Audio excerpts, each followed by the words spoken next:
flowing through our veins. Sitting in the bleachers in the rain. We've shed a million tears and drank as many old style beers out at the game. Let's go, Cubby, Son Ranto, Son Ranto, Son Ranto and the lovable losers. Son Ranto, Son Ranto, Son Ranto and the lovable losers. Son Ranto.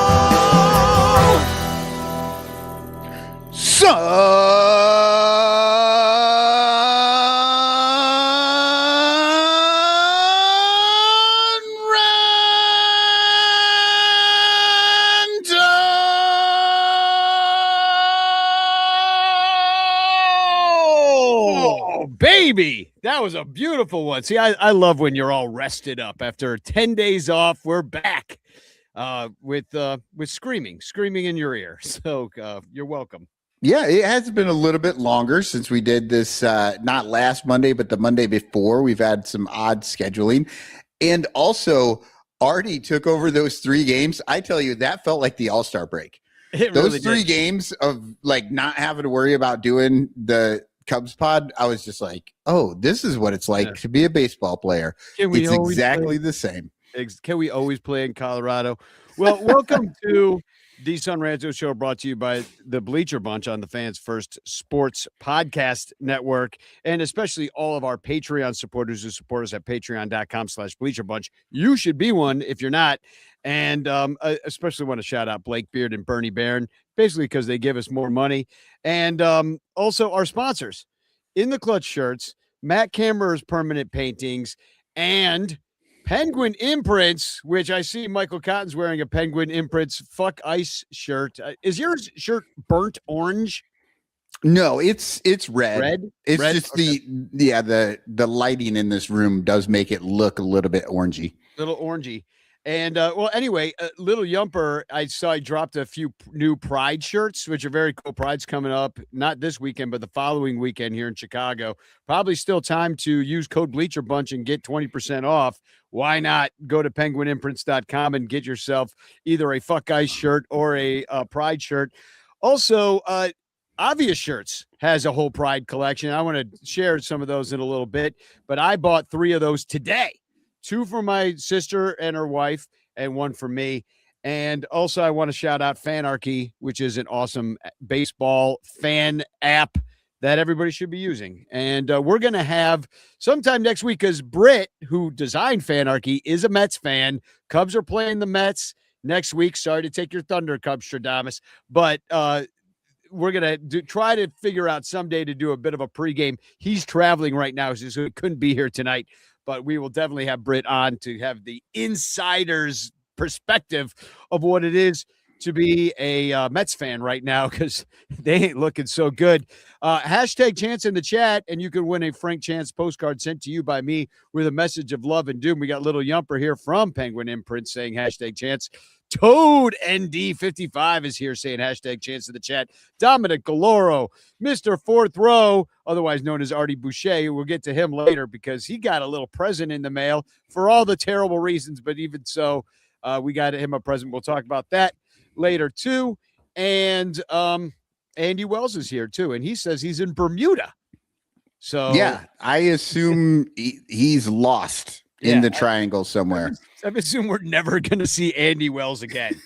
But so say hashtag Chance in the chat, and you could win.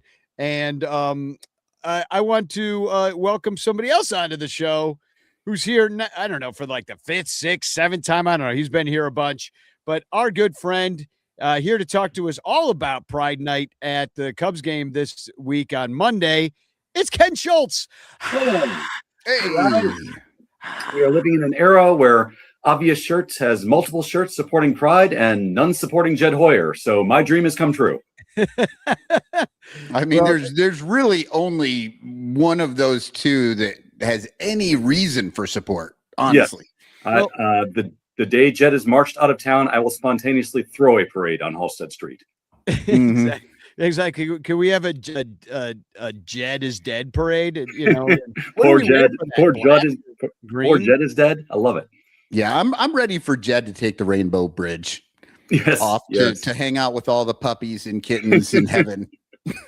Farm downstate. Yes, that's So Ken, you're in Massachusetts right now visiting some friends, but you were here this week, and you went to Pride Night on Monday. Mhm. I got a bunch of pictures that I stole off your Facebook of it, so Yes. I'm gonna throw a picture up there of you in Hey. front of one of the posters that they had up. So this is you in Gallagher Way. So tell me about the festivities. How did you enjoy it? What did the Cubs do for you? I see you got the jersey there. Tell us all about it. Yeah. So, I mean, first and foremost, it was much needed in the wake of what's going on with Giants Pride in San Francisco, and having written multiple stories, each one more infuriating and depressing than the last, for the most part. I really needed a night where I just felt welcome with a whole bunch of the queer community at the ballpark. And the Cubs don't consistently deliver on much, but that is one thing that they do pull off every year, is a Pride night where you just leave feeling as good as you can feel at the ballpark, as a queer person and as a queer fan.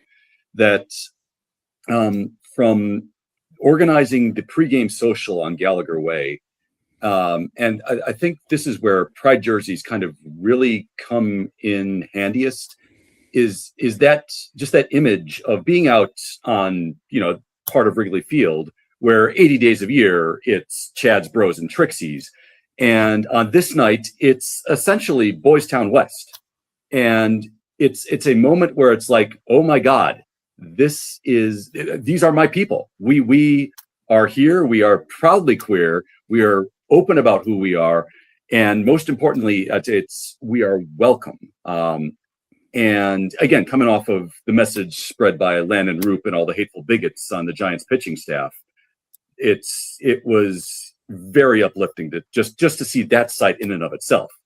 And then, during the Pride Night game, there were two moments that really stuck out in terms of what made this particular night special. That the first one was sometime during, maybe halfway through the game, they were doing between innings some of the crowd shot montages, and they found a gay couple holding up a sign that read "Just Married."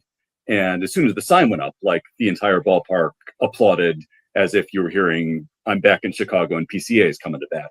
And then the two of them then turned to each other and kissed, and it was giant crowd pop. And, coming from, someone who grew up gay in the 80s and 90s in the suburbs and grew up a gay Cub fan, just the idea that happens on a night in my favorite place in the world is inspiring to see and to hear. Like, to hear the pop of love and joy for that is a really special thing. And the other thing they did it real quick. They did it right too. They got married somewhere else and said "just married," because you don't get married in the bleachers, because everybody knows that puts the Cubs on a terrible losing streak. They did it right. They got married somewhere else and then just let everybody at Wrigley know that they've done it. Who got married in May then? Somebody must have gotten married in the bleachers, because I didn't see it. Could you, a lot of people don't understand why Pride nights are so important to the LGBTQ community. I was wondering if you could just speak as to why it's important to be so visible and be out at the park. Sure thing, yeah. What is it about that show of unity that is so important? It's twofold. It's part of it is the sense of welcome that I mentioned earlier, that feeling that this is the night where it is unequivocal and you don't need to question that you belong in a major league park as a queer person. So it's that sense of generating and being there with your community that it's hard to describe unless you're kind of part of a historically marginalized group, like gay people, like lesbians, like transgender people are. It's one thing to go to the park on a regular game and just like go off and enjoy yourself. And that's, I've been doing that since I was 5 years old. But there was always a sense at just about every game that, like, for example, when I was a kid and I'd see a woman in the bleachers in a halter top and everyone turning and hooting and hollering, and my brain would go, I don't get it. Why aren't you watching the game? There's always that sense that you are not like almost everybody else here in some fundamental way. And on this night, you absolutely are like a whole thousands and thousands of people in the park. And that is, it's a partly a weight off the shoulders thing. And also just kind of partly just seeing and acknowledging, oh, this is absolutely joyous that there are so many of us here.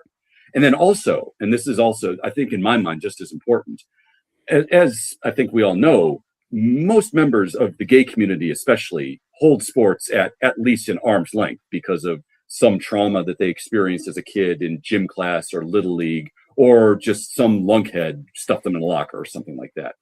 And Pride Night is the night where the distance between my community and the sport I love is lessened. And that's also kind of a really cool thing. And I honestly hope, and I have to believe that it's the case, that by welcoming people, so many hundreds and thousands of gay people and queer people into the park that night, it makes a few new fans.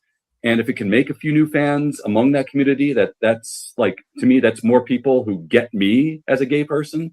So that's also what makes it kind of a really special moment. I could tell you, like, just anecdotally, and this is from years ago, but I used to work with foster care kids in New York City as part of this group called Possibility Project. And every year we'd write a show about the kids' lives and, what was going on with them.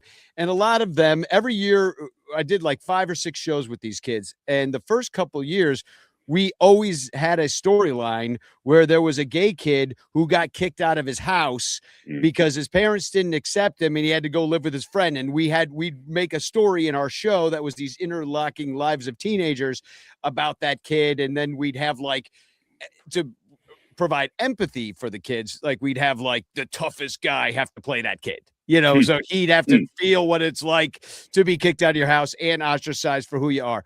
And well, towards the end of me working there, like the last 2 shows, that didn't come up as much. Now, this is in New York City, but I just saw some transformation. I saw some transformation amongst the kids that were in the group. Like the 100 kids that we had, they'd change over the course of the years. But over time, then it was like they were worried about other things than getting kicked out of their house for being gay. Like, oh, well, gay's not a problem. And I see that with my nieces and nephews. And I'm like, you guys don't even know how it was. Mm-hmm. You grew up knowing that, my sister's a lesbian. Like you know her as a woman that is married to a woman. And they don't even know that wasn't possible before Obama. Right. Right. They don't remember before Trump, because they're young people. And they don't realize how far we've come. And they don't realize, maybe because of those steps, how far we still have to go. But then we get shit like what happened with the Giants players, and we realize how far we still have to go. Yeah. So I saw you write about that. I just dropped a couple links in the chat for some of the things you wrote about. One for Outsports, another one where you're interviewed by Awful Announcing about this. So if you want to check out those 2 links that I just shared, please do, and read Ken's work. But I don't know. What do you think about all that bullshit with Landon Roop and his stupid Bible verse? Yeah, I mean, continuing your train of thought, I think that another thing that we also very much need to understand in the present day is that we have made substantial progress, especially in my lifetime and especially over the past couple decades. But we are also in constant danger of backsliding. And I think that Landon Roop and the other Giants relievers are kind of emblematic of that in a way, that that we are still in a moment in time, especially politically in this country, where people like Landon Roop are encouraged to write hateful Take Back the Rainbow verses on their pride hats. And that then becomes part of the greater culture war, which then gets taken up by people like Josh Hawley, who are writing MLB about the persecuting Christians because they sent Landon Roop a letter that said, hey, try not to do that, please. And then I think one of this. Well, and just to secretary get from Trump's cabinet was on it too. Oh yeah, so, no, all the freaking hateful bigots are all over it. And Yeah. and the thing that people need to understand, because I didn't really understand this until a few days after the controversy even broke, is that if the Giants wanted to, they could just wear their regular ass hat. They Yeah. didn't. Nobody would have really. I mean, you might have noticed, except the Chicago wouldn't have noticed because those Well- games were on at midnight. But We actually did notice Henches. Yes. Henches refused to wear the Pride Night hat, and he relieved that night. So he was out for like one inning, and he was in a regular hat, and people did notice. Yeah. I Well, mean, they that, noticed it, but that's different than writing a verse on the Pride Night hat. So they chose to, some of the guys chose to wear the Pride Night hat so they could then deface the Pride Night hat with the promise of God's rainbow or whatever after Noah's took animals 2 by 2. And I'm like, if you believe in this shit, yeah, what are you, 5? Like, first of all, are you 5 years old? Because like, there's no way Noah's getting fucking 2 of every animal on a boat. That's like, there's no fucking way.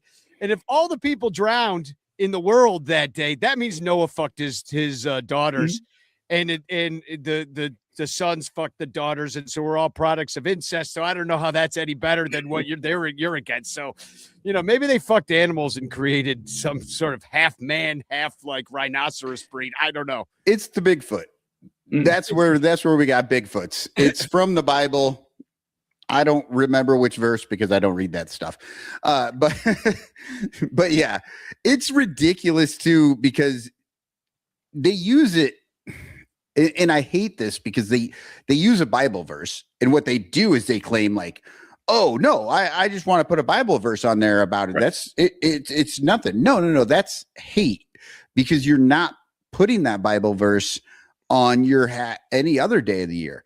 You chose a very specific day and a very specific verse and a very specific hat to do it on. And you know what that means. And then they just play this dumb, like, oh, you're just persecuting me because I love rainbows and Jesus. And everybody knows it's just the most like lying bullshit thing in the fucking world. They're like first graders. They're just like little kids who are like, ooh, watch this. I mean, and I know that kid because I was that kid. Like, I remember being a little asshole when I was like a tween, and I was just like, I'm gonna wear, something stupid just to piss off my teacher, right? And then I'm gonna act like it wasn't a big deal. Yeah, back then it was Big Johnson T-shirts, which is something the gay community would support, I think, in this environment. A Big Johnson, yeah, but it's just this whole thing that these are fucking grown ass people with six-year-old arguments. Really pisses me off. They're telling the media today that we just want to play ball. We didn't realize that it was going to cause this big a fire. Really? You're putting that specific Bible verse on a hat, and you thought, nah, everyone would just let that slide. I mean, you know what you did. Just own the consequences at least, but they're not even capable of that. They didn't know it was going to create such a thing because you're on TV. Wasn't it Kershaw? Yeah, doing this for the last couple years, and honestly, he was one of the only ones, and people did say a couple things about it, but it didn't make as big a splash. It wasn't as many players on the Dodgers, right? And it just kind of got shoved under the rug, right? Yeah. So I think they did maybe think, oh, it's not going to be a big deal. We're going to do this, and it's just going to be a fuck you to all the gay people in San Francisco, not realizing what that last bit of their sentence was. San Francisco. Yeah, especially, yes. And you're not going to get away with, you shouldn't get away with like fucking hating on gay people or black people or anybody anywhere. But you for sure are not going to get away with, homophobic Bible verses in San Francisco. Like that's crazy. And today we just published a story that I wrote today. Mike Krukow, actually, finally someone from the Giants had something intelligent and thoughtful to say about this. And he went on KNBR and had a 5-minute monologue of thoughts that for the most part were legitimately really well done. And the phrase that stuck in my head was in kind of addressing all the pitchers in absentia. He told them that when you play for the San Francisco Giants, he said, you have a responsibility to learn about this community, to learn about this region of the country, to learn what is important to them, what is important, who they feel is important to protect, and why. And the fans, I mean, I'm cynical about it in a way too, because when you had to pay extra for that Pride jersey, and you had to get a special ticket to get the Pride jersey that the Cubs were giving away. The Cubs make money off of this. They packed the stadium. I didn't go to the game because tickets never went below $27, $30 to sit nosebleed. And I'm like, it's Monday. But if the place was packed, so the Cubs made a shit ton of money on a Monday where they maybe got an extra 10,000 fans into the ballpark. The Giants, same thing. Every single team. Like, the Giants are so about it that they did it on a Friday night. You know, the Cubs were like, oh, we'll sell out a Monday. You know, the Cubs are little bitches about it because they did that shit on purpose. They're not giving up a Saturday, you know, or a Thursday, or, you know, they're not giving up a good night. They're like, here's Tuesday, gays. Have this, you know. But 29 of the 30 teams, except the only team that doesn't do it is Texas Rangers. They do it because they make money doing it. Absolutely. Because they want to reach out to all communities of Americans and have them come to the ballpark and be represented at the ballpark. Now, you can maybe make a case that the baseball shouldn't do any of this shit. They should not have Black Day. They should not have, Hispanic Day. They should not have Gay Day. They should not have any special days, Polish Heritage Day. You know, you don't see any Germans like writing like Mach Free or something like that on Mach Schnell on their hat during Polish Heritage Day because they lost their great-great-grandfather in World War I. You know? I'm waiting for the Christian pacifist player to put a Bible verse on his military hat that he wears on Memorial Day or the 4th of July or Labor Day for some fucking reason. I don't know. They're always doing this shit for military. And imagine the uproar that these other people would have if somebody did that to one of their stupid military hats. I would buy that player's jersey if they wrote a peace sign on their military camo hat. I personally am always, and as a veteran, I'm way more offended by all of those uniforms every year than any of the other ones that they do, because those things are bringing to light the fans, like, you know, what you were saying, Ken. And, you know, and another thing, I think what you were saying with Kruko, like, these players have a responsibility to learn about their communities. And I do absolutely believe that to be true. But the other thing that a Pride night will do is fill the stadium with queer fans who are out there enjoying themselves. And all of a sudden, there are a bunch of fans out there who maybe don't ever share spaces with queer people. And when they see them and they're like, oh, you're a Cubs fan too, and you're sitting in this row and you're a nice person and, you know, and everything is good, you know, that is the sort of thing that these nights it's a micro level, obviously, but it could make one or two people in that stadium just kind of maybe not change their minds or their worldviews, but the next time it comes around and they see something like what happened in San Francisco, they would be like, oh, that's too bad. I went to Wrigley and I was surrounded by gay people and it was a great night. They shouldn't be doing that, you know? And it's like, that's what these nights do. And it's just tiny incremental movements. But if we get enough of them together, it's, you know, it's what you were talking about before. There's been a lot of movement, a lot of change in the positive. It's visibility is important. And it's because of this. Like there was no way you could do this in the 70s, 80s, even the 90s, probably. I don't know when the first Pride night started, but you wouldn't be able to do these nights. And now 29 out of the 30 teams actually have them, and they are good nights for people to go enjoy the game and, invite a different subset of the fandom out and say, this is your night, come enjoy it, and don't have those things. It's a wonderful thing. It's to your point, it puts a human face on the gay community for people who might not have met or don't know that they've met gay people in their lives or have shared a night at the ballpark with them. I mean, the Cubs walked off Pride Night. And so all of a sudden, perhaps for some people in the park, a gay person is someone they high-fived in the walk-off celebration, as opposed to just this abstract concept that Fox News or Breitbart is going off about and ruining the country in some way. So, I mean, there nothing beats hateful bigotry like actually underscoring humanity of a group like this. If it does that, that's a phenomenal thing. A couple things happened that night specifically that made it a very interesting and fun game. One was that the Cubs did walk off, and it was kind of funny that it was Matt Shaw, yep, known Charlie Kirk and Turning Point USA enthusiast that walked it off. So he delighted tons of gays that night who stuck around to watch the end of that game, including you. If Blake Trinan can win on Dodgers Pride, then I guess Matt Shaw can walk off Cubs Pride. Exactly. I thought it was funny. Maybe he'll think it's good luck. He's like, hey, those gay people were really good luck for me. Yeah. I knew which pitches to take. And then the other thing that happened was that everybody won the homophobic chicken because it was oh God. Daniel Palencia, before he went on the IL, struck out the side and won everybody some Chick-fil-A.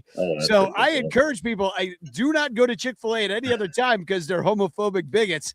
But after you win a free 8-piece tenders and you got 24 hours to go get it after the Cubs had a strike it out of the side, go get your tenders because that's money right out of their pocket that they can't use to promote hate. Nothing is more Ricketts gonna Ricketts than that, is it? Jesus Christ. No. The other thing I want to point out to people is that I don't think you got to be at the game to get those free 8-piece tenders. I think you just got to be in Chicago. You just got to download the app and all you have to do is give them all of your personal information and let them track you the entire route from your home to the Chick-fil-A. But that's it. That's all you got to do. Free chicken. If there's one other great thing from that game, I'd be remiss if I didn't point out that there was at one point in the game, the Jumbotron found another fan who held up a giant sign reading "Gay for PCA," and then PCA later went on to hit for the cycle that night. The backwards cycle. Yes, home run, the triple, cycle double, of all. first. And so the gayest cycle of all. I think I'm going to trademark that. Get obvious shirts on the horn. Like the obvious shirts, PCA's gayest cycle. So it turns out heated rivalry is the new Moneyball. Yeah, there you go. Exactly. Oh man, it's and also the homophobe Roop got his ass beat on Friday night. I might add. Yeah. Oh yeah. That, so he didn't wearing that Bible verse again. Apparently, God didn't help him pitch that night because he did badly. Yeah, if you actually believe God helps you win, all these people are like, "Oh, thank the Lord, I wouldn't have been able to do it without him."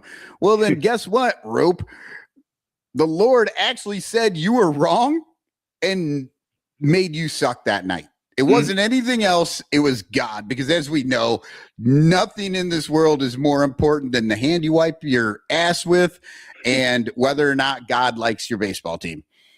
I think as having watched this team hit with runners in scoring position for the better part of this year, the Cubs scoring, 5 runs in 4 innings counts as a divine intervention. So that is a message to Mr. Root. How about the 7 runs last night? That's talking about divine intervention, also called going the other way.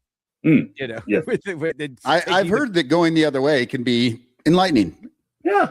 Lots of good things can happen when you do that. I recommend you try it if you're at all curious, Might stick. So I do want to point out that there are some, we're going to let you go because I know you got friends to hang out with and stuff, but I did want to point out that a couple of the t-shirt companies that support this podcast, especially Penguin Imprints, has a couple of gay pride shirts that they're putting out right now. There's the Chicago Pride shirt with the Windy City Rainbow Streetwear brand, and also their Penguin logo holding a rainbow colored flag. And this one, which is the Chicago flag with a rainbow that's kind of, well, I guess it's the Chicago flag is a rainbow, a distressed looking rainbow. And so you can buy those from Penguin Imprints. And I thought I had the obvious shirts. Oh, yeah, here's the obvious shirts brand too. And if you use code Bleacher Bunch, you can get 20% off at Penguin Imprints on those shirts. And then you get also money off, I forget how much the percentage, with code Ranter if you buy any shirts over at Obvious Shirts. But I kind of like, I bought the Chicago Pride shirt in the upper left-hand corner here in black. And I got my sister the lesbian colors, which is the more pink with the stripe down the white stripe in the middle. And then I got her wife the Chicago rainbow color in the lower left with the word Chicago and different letters in different colors. But the one shirt I wish I could pull off that I think is great is this shirt is gay shirt. It's my favorite personally, but I don't think I could pull it off. And I would feel like I would be like, I'd feel like it's stolen valor, frankly. And so, and I liked Homo Sweet Homo too, but it's a little. Oh, that's, I couldn't read that. My screen's too small, but as soon as you said it, I realized, oh yes, that's very funny. But the reason I wanted to support Obvious Shirts, because they're a big shirt company. They're work with the players, they work with the team, and Joe doesn't have to do a Pride Night jersey, and he decided, or a Pride Night shirt, or its collection, and he's actually going to have them in the store next week. Ahead of Pride. A lot of times these special shirts, he doesn't have them in the stores. They're for online only because the store is very small, not because he's making a statement. But Joe wants to very visibly support the LGBTQ community because, I mean, frankly, there's a big part of being a Cubs fan. And, and you're a big part of the fabric of Cubs fandom and our show and the Bleacher Bunch and everything that we do. And just thanks for coming on and talking about everything. I'll show a few more of your pictures from Pride Night. This is after the game. They walked it off the Matt Shaw walk to please all the gays, which really was his main goal when he woke up that day. Was they have rainbow colored what's it, stanchions? Is that what they call light stanchions? Yeah, they turn the lights blue after every win, and they turn them rainbow for Pride, which is amazing. And at some point, I would love to see somebody just jump on the Fly the Rainbow hashtag. Oh, yeah. Fly the R.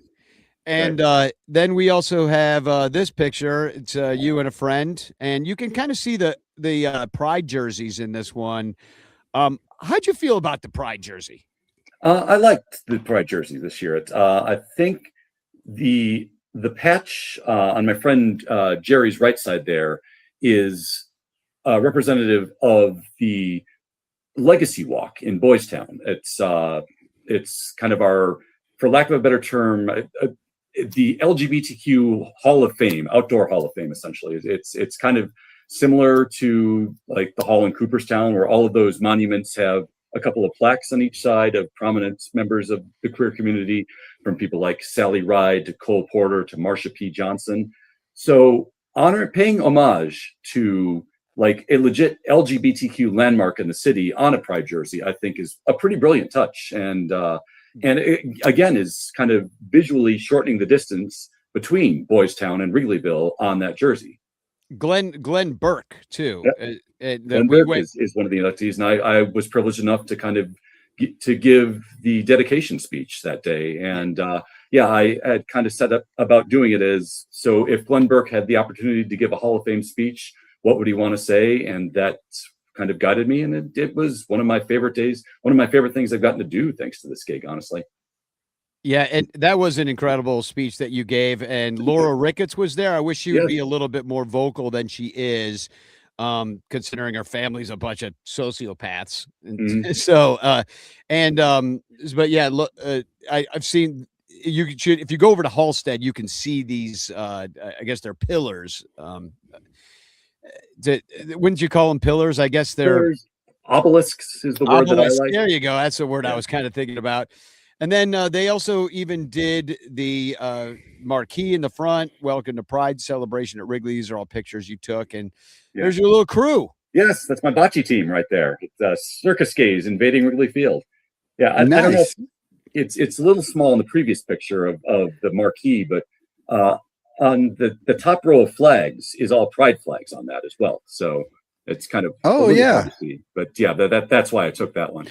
Those, yeah, that's nice that all the pride flags there. And Lil Yumper in the chat, he does Penguin imprints, and he said, and we will get you in touch with him, Ken, because he said he can easily do a Fly the Rainbow Oh, fantastic. shirt. So, Yes. Maybe a Fly the Rainbow, like Fly the W, like fly Yes, the flag, like the rainbow flag. And I don't know, probably can't I have read it- Clark doing it, but Yeah, a I bear read of it out some with, sort. I read it out with Fly the Rainbow, and the W at the end of rainbow is capitalized. Ooh, Oh, I like good. I like that. Yeah, Fly the Rainbow and the blue W. I like Yeah, that. yep, Probably get absolutely. sued by Skittles, but Yes. sure. Yeah, there is that. So, and No, isn't Skittles like Taste vomit the the rainbow or taste the rainbow. taste the rainbow? Yeah, vomit It's the also a pride rainbow. song. So. Oh man. Well, anyway, Ken, we'll let you get back to your friends and enjoy your time in Western Massachusetts hanging out. But thanks for coming and telling us about your Pride experience. Thanks for being out there and visible and fighting the good fight. I'll keep supporting you and sharing your Thank you. stuff and telling all those fucking homophobic bitches to fuck the hell off. Yes. Because that's my job as ally and angry man, is to basically spend all day telling Christians that they fucking suck and they can eat a bag of my fucking shit. Like that's my basic function all June long. I feel like as an ally is to just like deflect bullets so that for at least 1 month, when everybody freaks the fuck out, because they'll be fine next month when we wear red, white, blue all together again. But they see a rainbow and they fucking have a hissy fit. So I gotta punch back. Frankly, these people need to be punched. Yes. Probably physically, but we're not allowed to do that. But On behalf of a grateful community, all I can say is thank you. And Yeah, thank you for having me on. It's always a pleasure to talk with you guys. yeah, always. And maybe next time we'll talk a little bit more about the Cubs, because you're actually a really knowledgeable baseball dude as well. So, but hopefully we'll see you soon at the game. We'll catch a game, Yes. me, you, and Sarah or something like that. Yes, And we'll see you next homestand sometime. Yeah. Maybe even July 18th. I think we're doing a little thing. We're all hanging out at Ball Hawk Corner with a little, barbecue, chill out, because the tickets are going to be too expensive to go into the game. So yeah, we'll have our own little powwow outside. Nice. Well, I don't think we're allowed to say that anymore either. But anyway, I know I just took a sensitivity course and I've already fucking it up. yeah. So, all right. Well, Ken, thanks for being here, and have a great rest of your night, and we'll see you next time. You as well. Go Cubs, go Gays. Go Cubs, go Gays. Thanks, Ken. Oh, So- that was great. That was a good interview. Yeah, well, I mean, Ken is not only is a very funny person because he's a stand-up comedian, but he's also been asked to unfortunately speak on this all the time, because not to consider it like a token situation, but if you're, like he says, a lot of gay people do not feel welcome at the ballpark. MLB and most teams are trying to change that as far as being welcoming to everybody. And Ken is a part of that by being a visible part of it, by being a visible part of those nights, and for really leading the charge on out sports, on being out there for years, writing about his feelings on this sort of thing. So anyway, let's get into a little bit of this. We don't have to really go into these games. I will say it's kind of nice that the Cubs have won 2 series in a row. They beat the Giants, including that game against the homophobe. and then they beat the Rockies, who they actually should be sweeping, but they didn't. But at least they went to a 3. And here's the only bad part about that is that they got their asses handed to them by both of these crap teams the week before. Yeah. So it's like it's nice that they finally won a couple of series because it had been like 6 weeks since they'd won a series. Like it had been really bad. And then so we were doing that and we won a few of the series. So that was great. So I don't know. It was fine to, beat them, but I still have a little bit of a nasty taste in my mouth from the bullshit the week before. Yeah. Yeah, no, I do too, because they just, even in these series, they didn't play particularly well. For example, that Pride Night game that they won, they took the whole game to do it, took the Matt Shaw walk-off to be able to do it, walk-off walk. But that score should have been like 10 to freaking 3 or something like that. And they failed with runners in scoring position again, over and over again. In that particular game, they were 1 for 10. And they left 15 on base.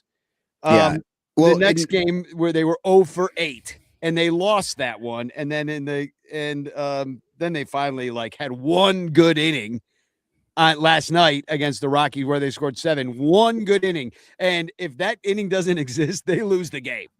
Yeah. Yeah.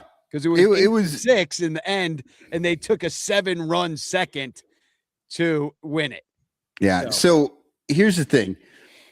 The night that PCA hit the cycle, they interviewed him afterwards. He was the guy, right? He's player of the game, all that stuff. Of course.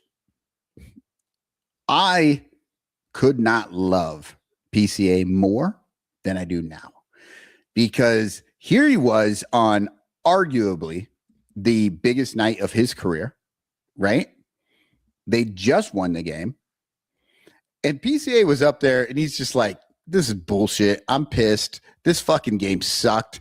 Like, we barely won. I hit for the cycle, but and of course he wasn't saying all this. This is just what I was pulling out of this interview, because he was literally angry. You could see it in his face. He was upset at the end of probably the biggest game of his career.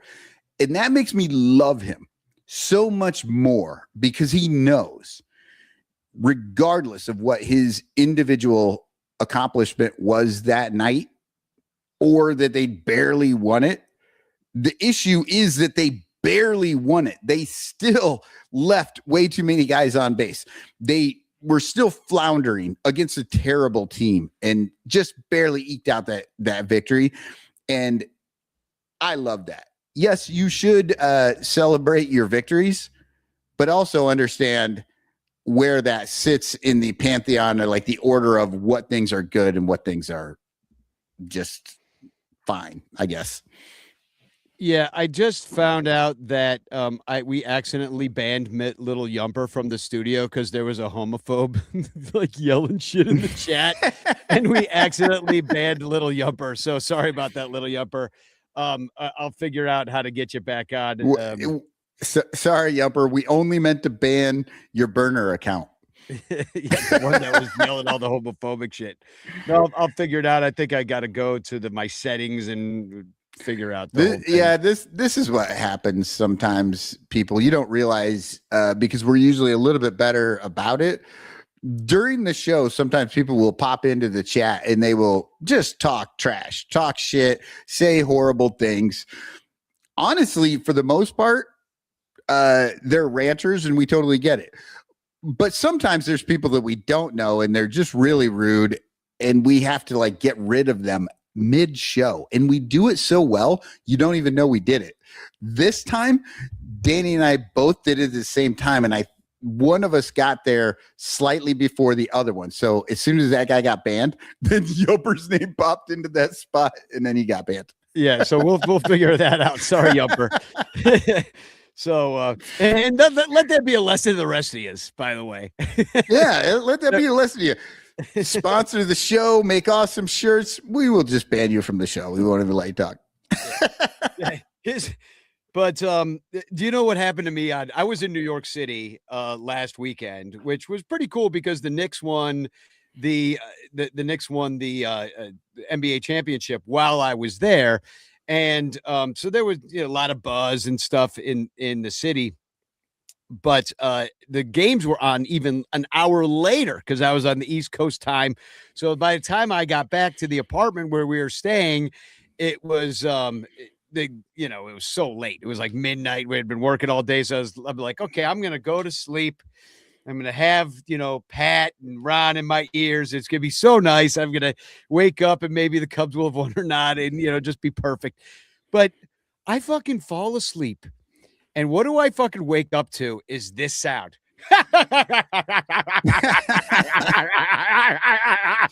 And you know exactly who I'm doing because that is fucking cackling Zach Zaidman. And my God, Pat Hughes, he's a humorous man, but I wouldn't call him funny. He certainly isn't LOL funny. Not how fucking suck up Zaidman laughs at his jokes. Like, my fucking Lord. Like, that man needs to, he needs to chill. He needs to fucking chill. Like, cackling Zach needs a talking to. Somebody needs to write in. I think maybe if we do a letter writing campaign, we're like, hey, can we quit getting cackling Zach to laugh at everything fucking Pat and Ron says, even when it's not funny? Like, dude, they will set him off over the dumbest dad joke, and he will laugh for an inning straight. I woke up like I thought I was in a fucking war. Yeah. And the thing that I hate is when he actually does do the broadcast, when he has to actually call the whole game, he doesn't laugh like that. He's only doing it in order to be heard on the mics. Like it is purposeful to do that just so that he can be heard in the background. It is the most annoying thing in the world. Like, shut up, Zach. It's really bad. Zach's not fun to listen to on the radio, but you actually prefer it because you don't hear him cackling in the background. I agree. I was like the fifth inning, like I could almost take it because I don't hear any cackling. And, Boog has been gone a lot, which good. Alex Cohen's been there. But then last night, and Master P. Levy's bringing this up, Alex Cohen and Cliff Floyd had the call. And, I mean, here's the thing. It's like he says they had the worst chemistry possibly ever. Now, that might be able to change over the course of time if Cliff Floyd had more time in the booth. He never gets to do it. Yeah. And Alex Cohen is a pro, but I don't know how well he knows Cliff Floyd. It takes time to maybe even a whole year to get sort of a chemistry together. That even you could say that even Boog and Jim at least have an understanding of how the game should go down, even if you don't enjoy it. But in situations like this, you can't just plug any two guys in there, even if they're talented and have it go well. Like Boog does better with his friend Doug Glanville on the radio for some reason than he does with Jim DeShays. And people don't even know because nobody listens to those games on the radio. Yeah. And I will say about Cliff Floyd, he is going to be tough to match with anybody. Nothing against Cliff Floyd. I actually have gotten to like his takes and like what he's talking about. But Cliff Floyd's personality comes across as just very brusque, right? Yeah. So he's good at what he does, but the delivery just comes across, I don't know, kind of angry. I wouldn't know anybody like that, but I kind of get it. Well, I was listening. I was a little busy last night. We had a meeting because we're trying to do more fundraising for the game, my musical, and so we had some of you guys might know her from the Ball Hawk Corner, Margaret Wenzel, but she's a professional fundraiser for non-for-profits. So she came over to give us some advice. And so I kind of had the game on back in the background. And I was like, damn, I kind of wish I was tuned into this one because I love anger. Like, I think I would have enjoyed hearing Cliff Floyd just bitch about everybody in the same way I sort of kind of liked Bob Bradley, except for the shit he was bitching about was like, hey, those pants are too tight or those socks are too stripy or whatever was bad. But here's the thing. I don't even think Cliff Floyd is bitching about things a lot. He's just saying what is going on. He just comes across that way. He actually said in the game the other day when they were scoring 7 runs or whatever, he's like, yeah, I like when they get after it.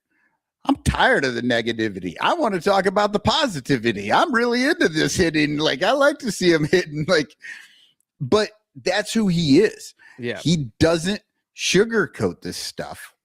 Sutcliffe doesn't either. Sutcliffe's kind of pissed off a little bit, like angry grandpa with hemorrhoids. Sutcliffe doesn't always know where he is either. Yeah, he's got a little Donald Trump in him, doesn't he? He really does. Oh my God, Kruko for the Giants, because I generally will watch the other team's announcers unless it's like the Rockies, who are some of the worst in the world. But I was looking at Kruko. I'm like, am I hearing Rick Sutcliffe? Why is Rick Sutcliffe on the Giants broadcast? And then they showed him. And the only reason I knew it wasn't Rick Sutcliffe, because there was a name underneath that said John Kruko. Because honestly, he looks just fucking like him. They could be separated at birth. It's like that 80s pitcher look with the handlebar mustache with the. No, he's got a full beard, but it's just the hair. Like they've got the same haircut, and they're both are all white.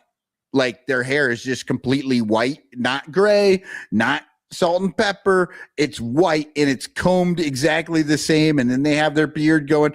And I mean, maybe I'm just looking at 2 old white dudes, and I can't tell them apart. But they all look alike. It's very much they look the same. So besides not hitting with runners in scoring position, I'm looking up down my notes. Yeah, I mean, what do you think of that Rollison opening for Ray thing? Like, is there a point to that? No. Are they gonna keep doing it? Because no, that was insane. It was ridiculous because Rollison goes in there because I'm trying to think. He wipes his ass with his left hand. Right. He's a lefty, and their first 3 hitters, which they could have changed. They knew who was starting, but they didn't change because they're like, yeah, we're not going to do that. They actually did have one other different guy, but that's because they switched out the entire position. But still, it was like 2 of the guys were the same. And then you get 4 batters in, and you pull Rollison for Ray. And at that point, Ray still has to face all these guys. Like, just a little later in the game. Yeah, I don't like in the know. Third, he's got to face them.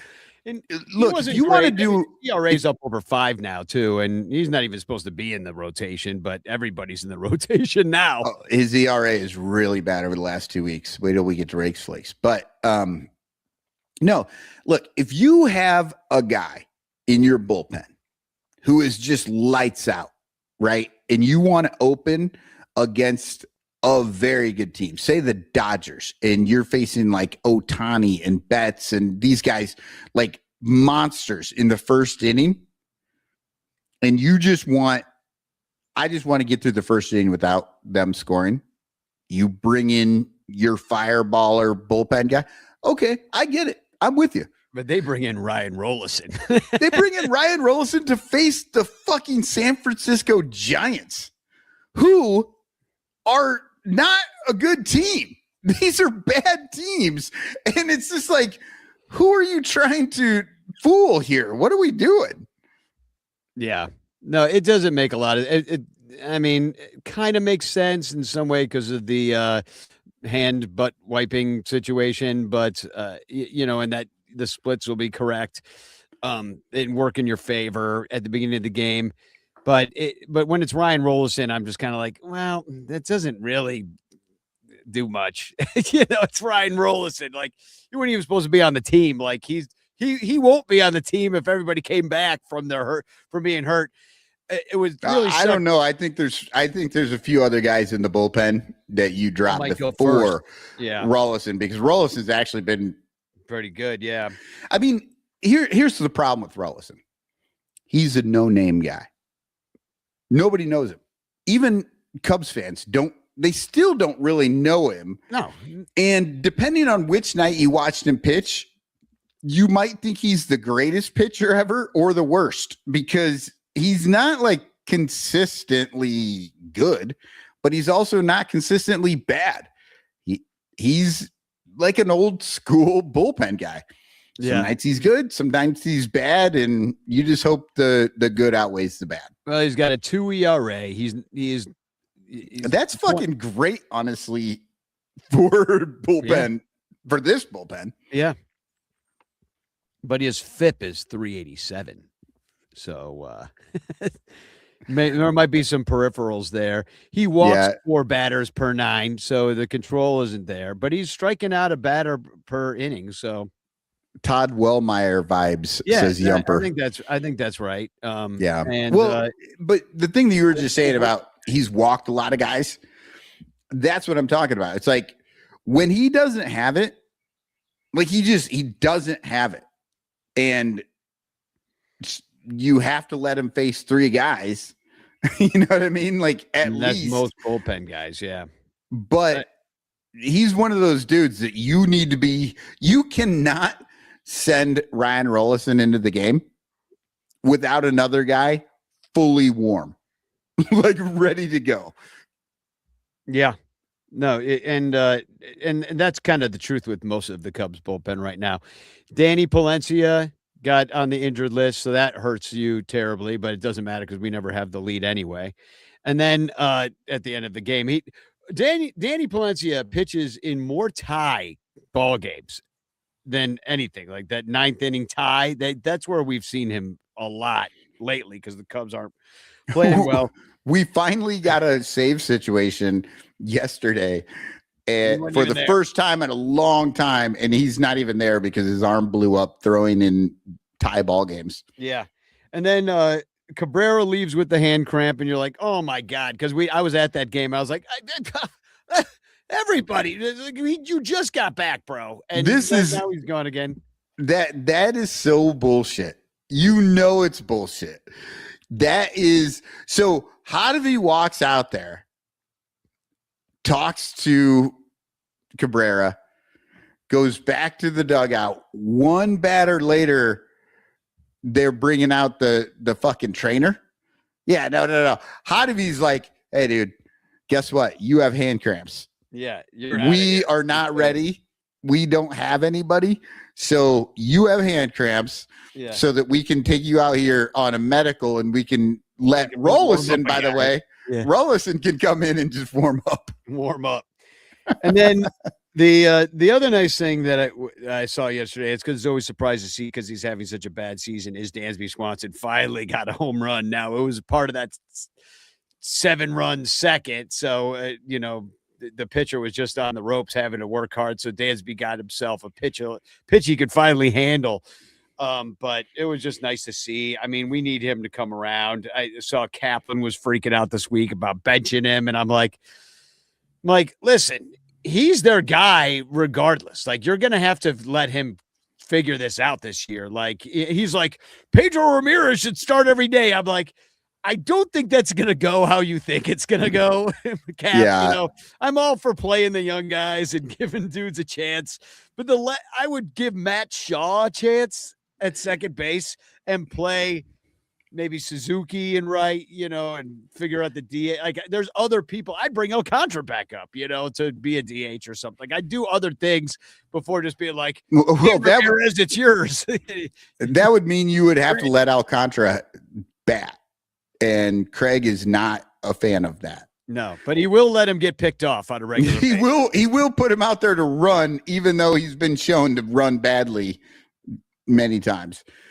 The last thing I want to bring up before we go to break is that I was looking, and I don't have the numbers to put up for the people watching right now to look at, but I was looking at the all-star game voting as of the other day.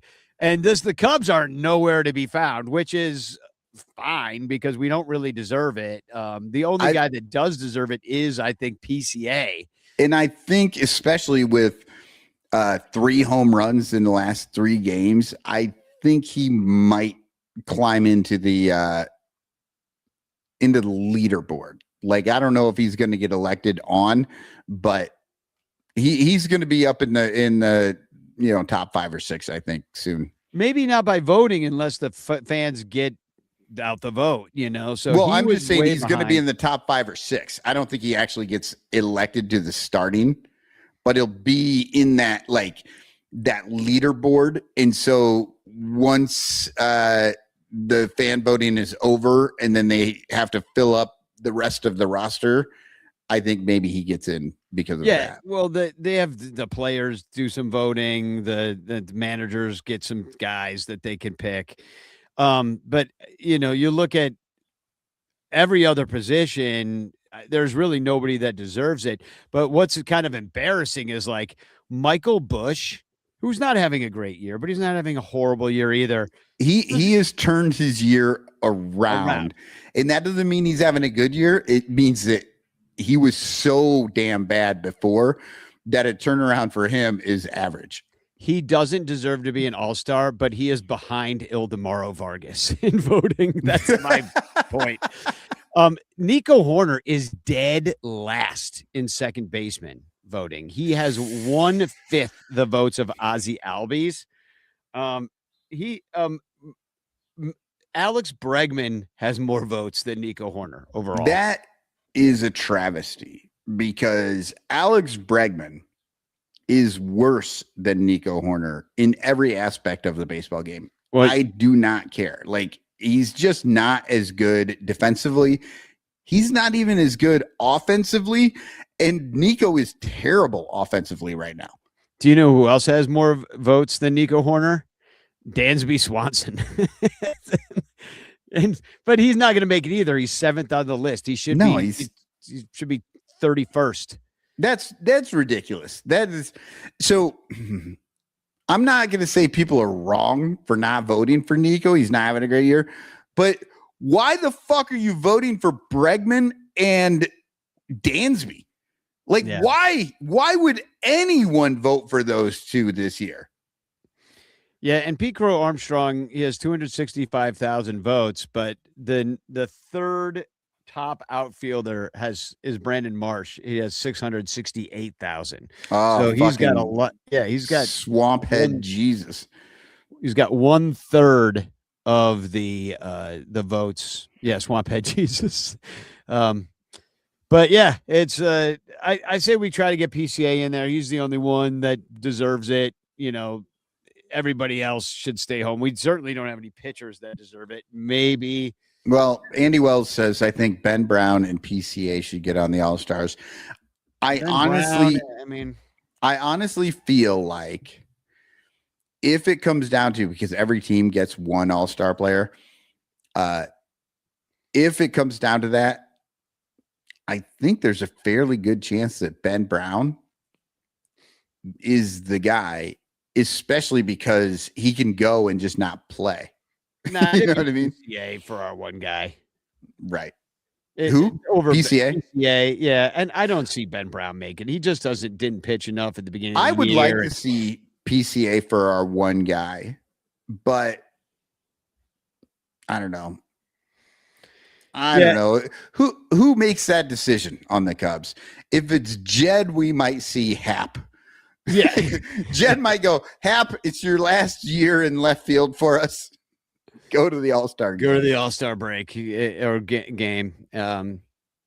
Yeah, and Hap has deserved it in years past, like when he's had streaky starts of his season, but this isn't one of them. He's just absolute dog shit with runners in scoring position. He failed the other night when I was there.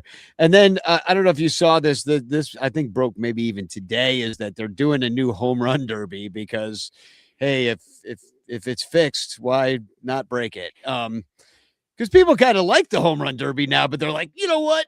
Let's change it. So they're going back to the 20 swings and then down to 15 swings. So you could choose whether you're going to swing at it. It's not timed anymore. They're getting rid of the timing.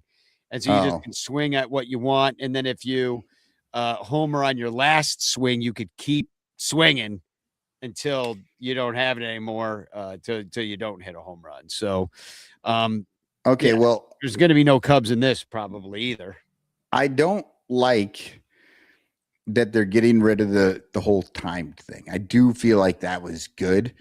And guys were ripping a lot of home runs. So I don't like this whole only 20 swings type, 15 swings stuff. But I do like if you homer on your last one, you can keep going.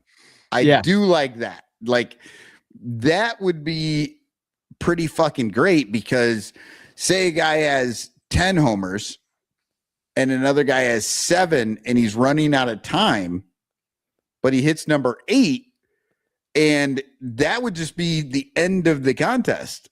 But since it was a homer, it's like there's a little more sweat for that guy sitting on the bench waiting to find out what's going to happen. I would like to see it. So, I'm never a big fan of the All-Star break and stuff. We got about a month to go till it happens, but a little less than a month. Master P. Levy, PCA also went into the tank after going to the All-Star game last year. So maybe he shouldn't go this year now that he seems to be back on track. True. Yeah, that's a good point. Yeah. That is a good point. Don't vote him in, but I bet you the manager brings him. Yeah, and Artie says 8-hour home run derby. So I'm surprised it's not like 4 days. Just stretch it out over 4 Well, I guess days. it could be now if the guy just keeps hitting a home run on that last pitch, just never stops hitting home runs. It could go on forever, technically, just keep on fucking nailing them. They just run out of baseballs. Yeah. They're bringing in new pitchers. Yeah. Dude's just like, I can't stop hitting them. It's killing me. I've thrown 150 pitches. Okay, let's do a silhouette. We'll come back, do Rakes Flakes, talk about the BJs coming to town. And we got a 150 years ago. Oh, nice. Regale you with. And all right, make sure I get the right one here. Here we go. Look at this. This is a 1991 baseball card, and it's a classic Series 2. I have no idea who put this out. It looks like garbage. Yeah, it looks like shit. It really does. It's a bad baseball card. It's one of the worst baseball cards I've ever seen. But here we go. 1991, dude is swinging and just looking straight up in the air. So my guess is they couldn't even get a good picture. Like they weren't even allowed to have a good picture. This looks like he fouled the ball straight up in the air. Here he is fouling out to the catcher. That's the picture you really want him immortalized. This is your baseball card. This is your shittiest at bat of the year. Okay, and the clue for the people who are only listening. The name didn't ring a bell in my memory, but the guy we got in a trade for him was known for dongs. Oh, all right. Well, we'll be right back. Here's a message from Cubstradamus and Fanarchy, amongst other messages. And we'll be right back in about 5 minutes. Peace. Oh, hi. I didn't see you there because I was entrenched in the awesome new baseball fan app called Fanarchy. It's the best way to keep up on Cubs and baseball news and follow every game live. But what I like best is the game search feature. I can find any game in history by describing it and say I was there. Gabby Hartnett hits a big homer. And there it is. The lineups, the box score. Oh, I can reminisce about being there at the homer and the Gloman. People don't say Gloman about dusk like they used to. Let's try another. Babe Ruth calls his shot and hits a homer at Wrigley Field. And there it is, Charlie freaking Root. What a bum. Anywho, I love Fanarchy, so I wrote them a song. Get off Facebook, get off X. The Fanarchy app is the best. For all the Cubs baseball news I need. I always use Fanarchy. The Bleacher Bunch brings you great shows like Sun Ranto, Cubs PS Plus, Bricks Behind the Ivy, Cuppa Cubby Blue, and Baseball Rabbit Hole. But you could be getting so much more when you subscribe to our Patreon page for as little as $1 a month at patreon.com/BleacherBunch. Get access to our exclusive daily show Cubs Pod, where we recap every single game. Plus, be the first to hear Cubs music, get early access to events, and receive an invitation to join our Discord Cubs community, where fans just like you show up every day to rant and rave about our beloved boys in blue. Most importantly, 10% of your Patreon pledge will go directly to help the Lost Boys Youth Baseball program. So join us. There are perks at every level, like the Renter Calendar, absolutely free, and name recognition for you or your business. We are independent Cubs podcasters, and we need your support. Otherwise, we'll quit. Seriously, we'll all quit. Some of us might even die from your lack of support. In fact, the cutest little puppy you've ever seen will die if you don't support the Bleacher Bunch at patreon.com/BleacherBunch. We promise to spend all the Patreon money on tickets and beer and all the dumb crap we have to buy just to keep our podcast rolling. So give us your money, and we'll waste it far better than you will. Patreon.com/BleacherBunch. Free trials are available, but don't do a free trial. Just join, okay? Okay. Patreon.com/BleacherBunch. In the clutch, in the clutch. Buy t-shirts from In the Clutch.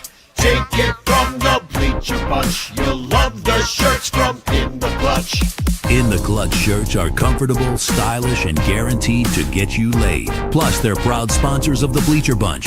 Use promo code BleacherBunch for 10% off your purchase. Nice to feel and soft to touch. That's why you will get laid so much. Wearing a shirt from In the Clutch. And you can thank the Bleacher Bunch. In the Clutch, in the Clutch. Buy t-shirts from In the Clutch. Remember the code Bleacher Bunch. Save 10% at In the Clutch. In the Clutch. In the Clutch. In the Clutch shirts actually not really guaranteed to get you laid. Hey there, as you can see, I'm a talking penguin. No, I'm not like the Batman kind of penguin or Ron Say or that dumb fuck Happy Feet. No, I'm the spokespenguin for Penguin Imprints, who makes awesome imprinted items with original designs. And they do custom stuff too. Well, check this out. And this. How do you like this, Chicago? And I love this one. And this might sound a little weird coming from a penguin, but fuck ice indeed. Penguin Imprints also makes custom t-shirts and stickers for your event or organization. And because they're sponsors, listeners of the Bleacher Bunch Network can get 20% off any order at penguinimprints.com with the code BleacherBunch. Okay, that's enough about Penguin Imprints. Now I gotta go find that little bitch Happy Feet and put his smirking pink on the other side of his head. I hate that fucker. But man, do I love Penguin Imprints.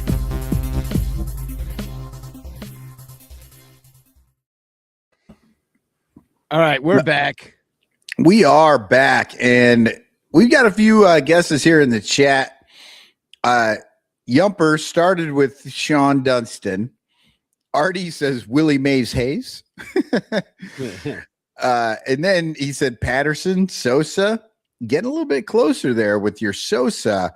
But the answer came in first from Yumper.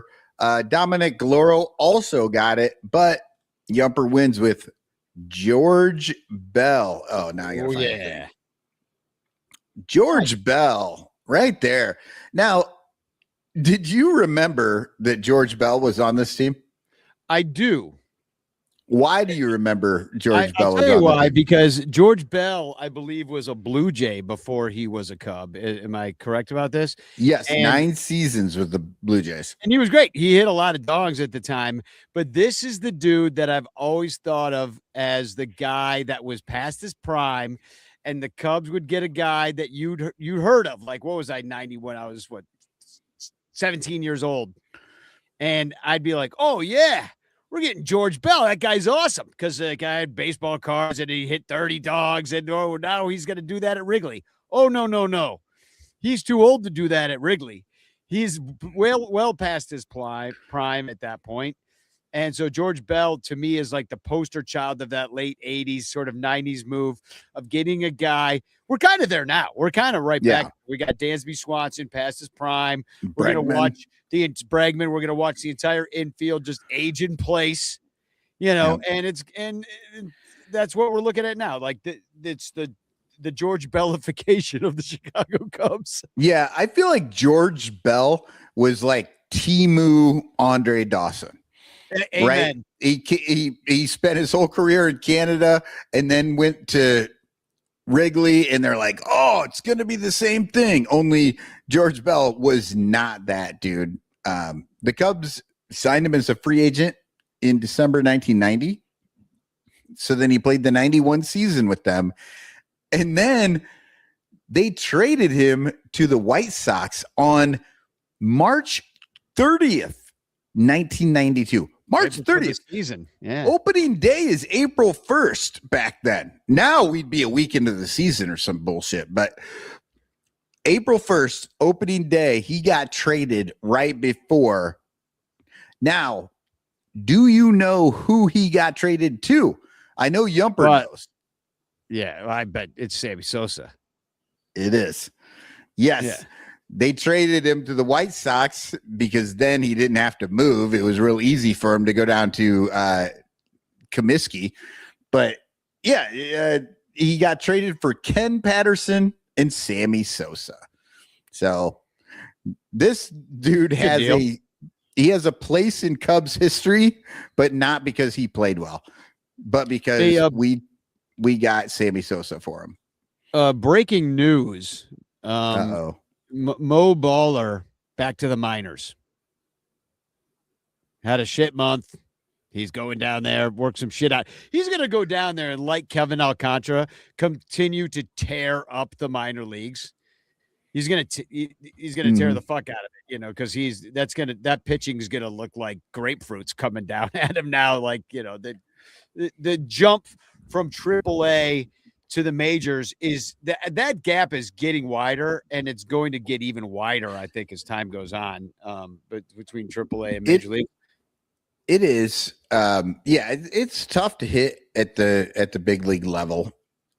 There's so much more. Here's something though I did want to talk about. It's not in our rundown, and I'm sorry about that. I should have put it in here, but I predicted that the hitters would just start to tee off on these pitchers, right? That was me preseason. I'm like, if they go to this ABS system and these pitchers have to start getting into the zone all the time, the hitters are just going to destroy it. I have been wrong about that. That is not what has happened.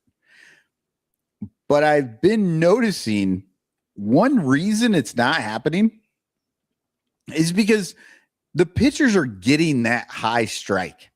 Yeah. And I don't think I ever realized it before. Pitchers figured this shit out real quick, though. They're like, oh, wait, I can throw it high and I can do a curveball that drops and just barely hits that zone. That is, they adjusted very quickly to this and figured it out. And the hitters still have not figured out how to hit that high strike. Like, it's ridiculous. Before, they could ignore it, right? Because it's going to be called a ball most of the time. And now, a lot of these challenges that you get from the catchers and stuff they're on those high strikes. I mean, and the ones that the batters miss are high strikes as well. They're like, that's not a strike. It is. No way. And then my eyeballs. It's like, no, sorry, buddy. Eyeballs to knees now. Yep. What we're doing. But it's been pretty interesting. I've been paying attention to that for the last couple of weeks, like really starting to watch. And I'm like, man, they are getting a lot of strikes at the top of the zone that I feel like maybe they weren't getting. And now, instead of it being a situation in which you're you're shrinking the strike zone that the pitchers had to work with, because that was one reason it was so hard to come up from the minors, right? Because you got there and for 2 years they had this ABS and the majors didn't, and they could throw it outside all day long and get strikes on that shit. Well, and don't discount the fact that all you have to do is touch the strike zone with like a tenth of an inch of a ball. And so a lot of those pitches were called balls on the outside, inside corner, low, high, all over the zone. You just need the most minuscule part, and then you can review it. But like the Cubs are kind of the batters are terrible. Their batters, they have no idea what's going on. Batters should barely ever be allowed to challenge strikes unless they've got the best of eyes. But guess who has been really bad about it, and not because he has been challenging bad pitches? Seiya Suzuki doesn't fucking challenge anything, and I have no idea what's going on. Yeah, everybody was predicting that he was just gonna like all of a sudden get all these walks. And the pitchers have to come in there. You do so much better because he was getting hosed constantly, which was true. But maybe he wasn't getting hosed. Maybe some of those are strikes in reality. Yeah, because we were looking at a fake ass, stupid fucking box that doesn't actually mean anything. Yeah, and also like all the pitchers or all the hitters got 2 inches shorter because they were all 6 foot tall on their fucking baseball card. They're really 5'10". Okay, well, just because I want to see the drop that we have for this, we should get into some rakes, flakes, throws, and blows, and talk about who's been good and bad. And now, I'm going to show you how to rake.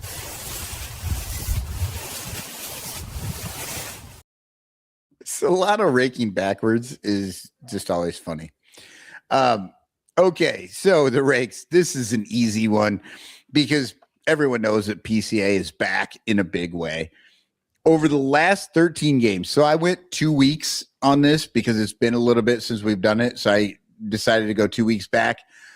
13 games, he has 23 hits in 13 games, including 7 homers, 2 triples, 4 doubles, and 10 singles, and of course, that cycle, the reverse cycle.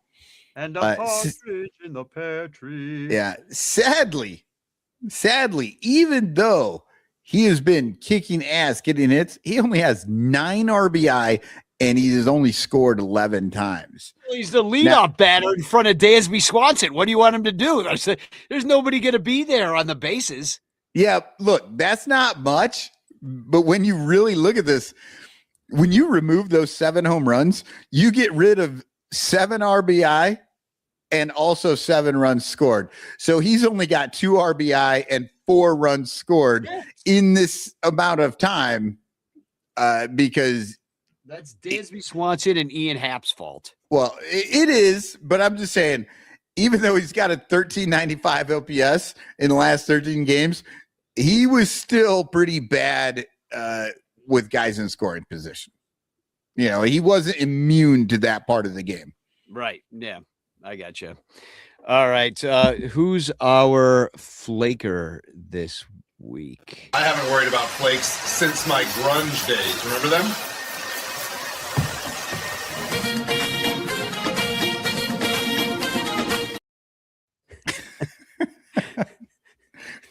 God damn it. Nico Horner has been abysmal this year. Now, he's the flaker, but I was thinking about this, right? Like, I have been watching what these players are doing, and it feels like everybody is trying to pull every pitch, right? Danny, you're watching these games. Doesn't it feel like they're pulling everything? Do that. And I was talking about it with Ballhawk Dave on Monday, sitting out there. He's like, you know what? I would just give him the outside part of the plate too. He's like, step back in the box, give him the outside part of the plate, or try to hit it the other way. Kind of same thing that you were saying, so that you could get to the inside pitch. And if you're going to pull it, then if you move back a little bit in the box, so then you can, if they pitch you inside, that's like right down the middle now for you. Yeah. That's what he was saying, because they don't, no, I'm not saying it's easy to look at what pitch is coming. Like, can you recognize the off speed? Where is it going to go? All that Yeah. stuff. That's not the easiest thing to do in the world, but it just seems like they all do have that same approach of like, hit it hard, hit it as hard as you possibly can. And that's how we're going to do this. And the way you hit it as hard as you can is to pull the ball. That seems to be what they're doing. If you look, so if anybody wants to, be sadomasochistic the way that we are, you can go into the game logs and you can look pitch by pitch and you can see every pitch that they hit. And it is amazing how many are on the outer third or outside that they're pulling. You can't pull that pitch. That is a rollover. That is a terrible hit. Even if you make contact, it's bad. You got to go with that shit. And that's the kind of stuff you learn when you're a kid.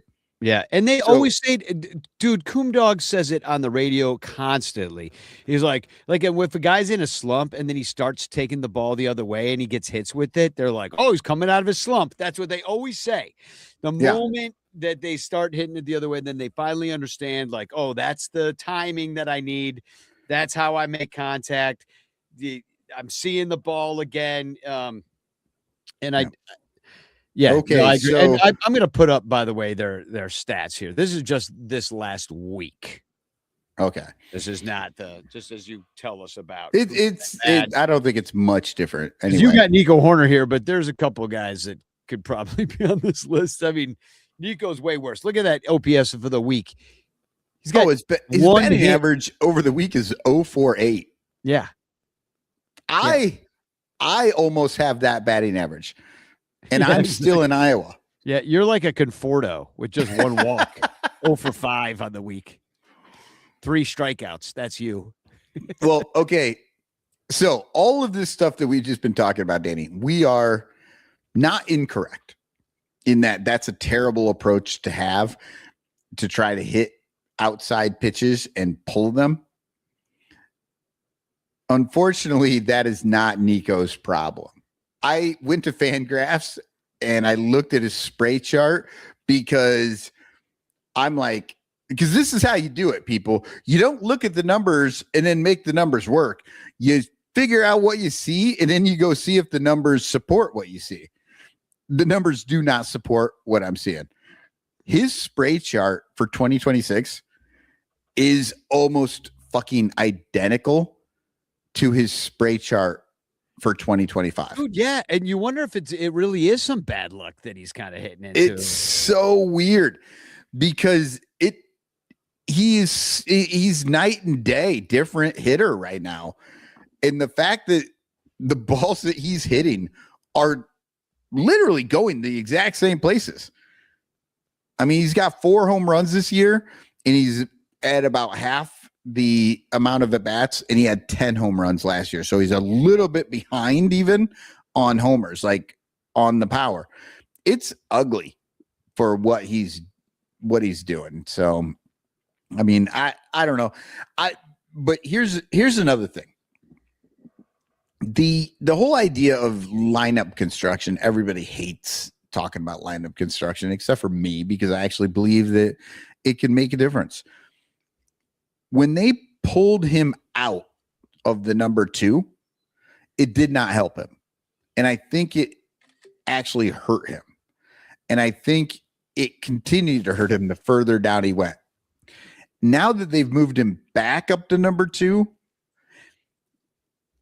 and again, this is just me looking at the game, and maybe I have a biased point of view, some rose-colored glasses for this, but he looked better in the last 2 games.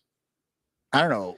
Well, I mean, I'll put up exactly what you're talking about. It's funny you bring this up because I saw this from Wimmer, cooked by Jaguar. This was retweeted by Brett Taylor, but this is his 2025 Nico Horner and 2026 StatCast page, and they're identical. That's exactly what you're saying. Like the expected batting average. I know you love the ex-WOBA stat. Yeah, I love anything with an X on it because I'm Gen X, and so I just assumed that they're talking about us. But his ex-WOBA is actually higher than his last year's ex-WOBA. Like the stats say he should have a even better batting average last year than he does this year. Yeah, He's exactly. less barrels though, but not by much. He was never a barrels guy. You know what I mean? Like he was always a smack the ball the other way. I don't know what the difference between a squared up and a barrel is, but yeah, I don't either. Yeah. The big difference between the seasons, and I don't know, I'm assuming the left one is 2025. Yes, and he's walking more. He's walking a lot more. Now, that you would not think that would make the hitting worse. You know what I mean? Like, and Waller's in the chat. Cotton can't be buying into BABIP. No, I don't think you are. No, look, no. How can you not buy into BABIP? BABIP is literally your batting average on bases in play, on balls in. Yeah, batting average on balls in play. That's all it is. It doesn't really mean anything except for it can show. They say like 300 is average, and if you're below that, they're saying you're hitting into bad luck, and if you're hitting above that, you're hitting into good luck. I don't necessarily believe that, but there are oddities here. I think that there's something going on, and I don't know exactly what it is. I don't know if there's I personally feel like there is a disconnect in what the Cubs want, like maybe what the front office, what the management, what they want their hitters to do, and what the hitters normally do. That's how I feel like it's a little bit weird right now. Well, this might just seriously be some bad luck because I'm looking at it right now. Like the last time he was batting 300 was on Cinco de Mayo. So we're in over a little over a month from that, a month and or 2 weeks. And he went from 300 and then it was the incredibly dropping batting average. And he went over 5 the next day. And then it was just terrible. And now he went from 300 in the next, let's see, that was game 35. Now we're in game 73. So that's quite a few games. Now he's down at 233, though. His batting average has dropped 67 points, which is not nice. Right. But have we reached rock bottom? Because this is the lowest batting average of the year, except for the first couple games when, getting going. I hope so. And I think, and I hope, I really hope, I talked about this in Cubs Pod today.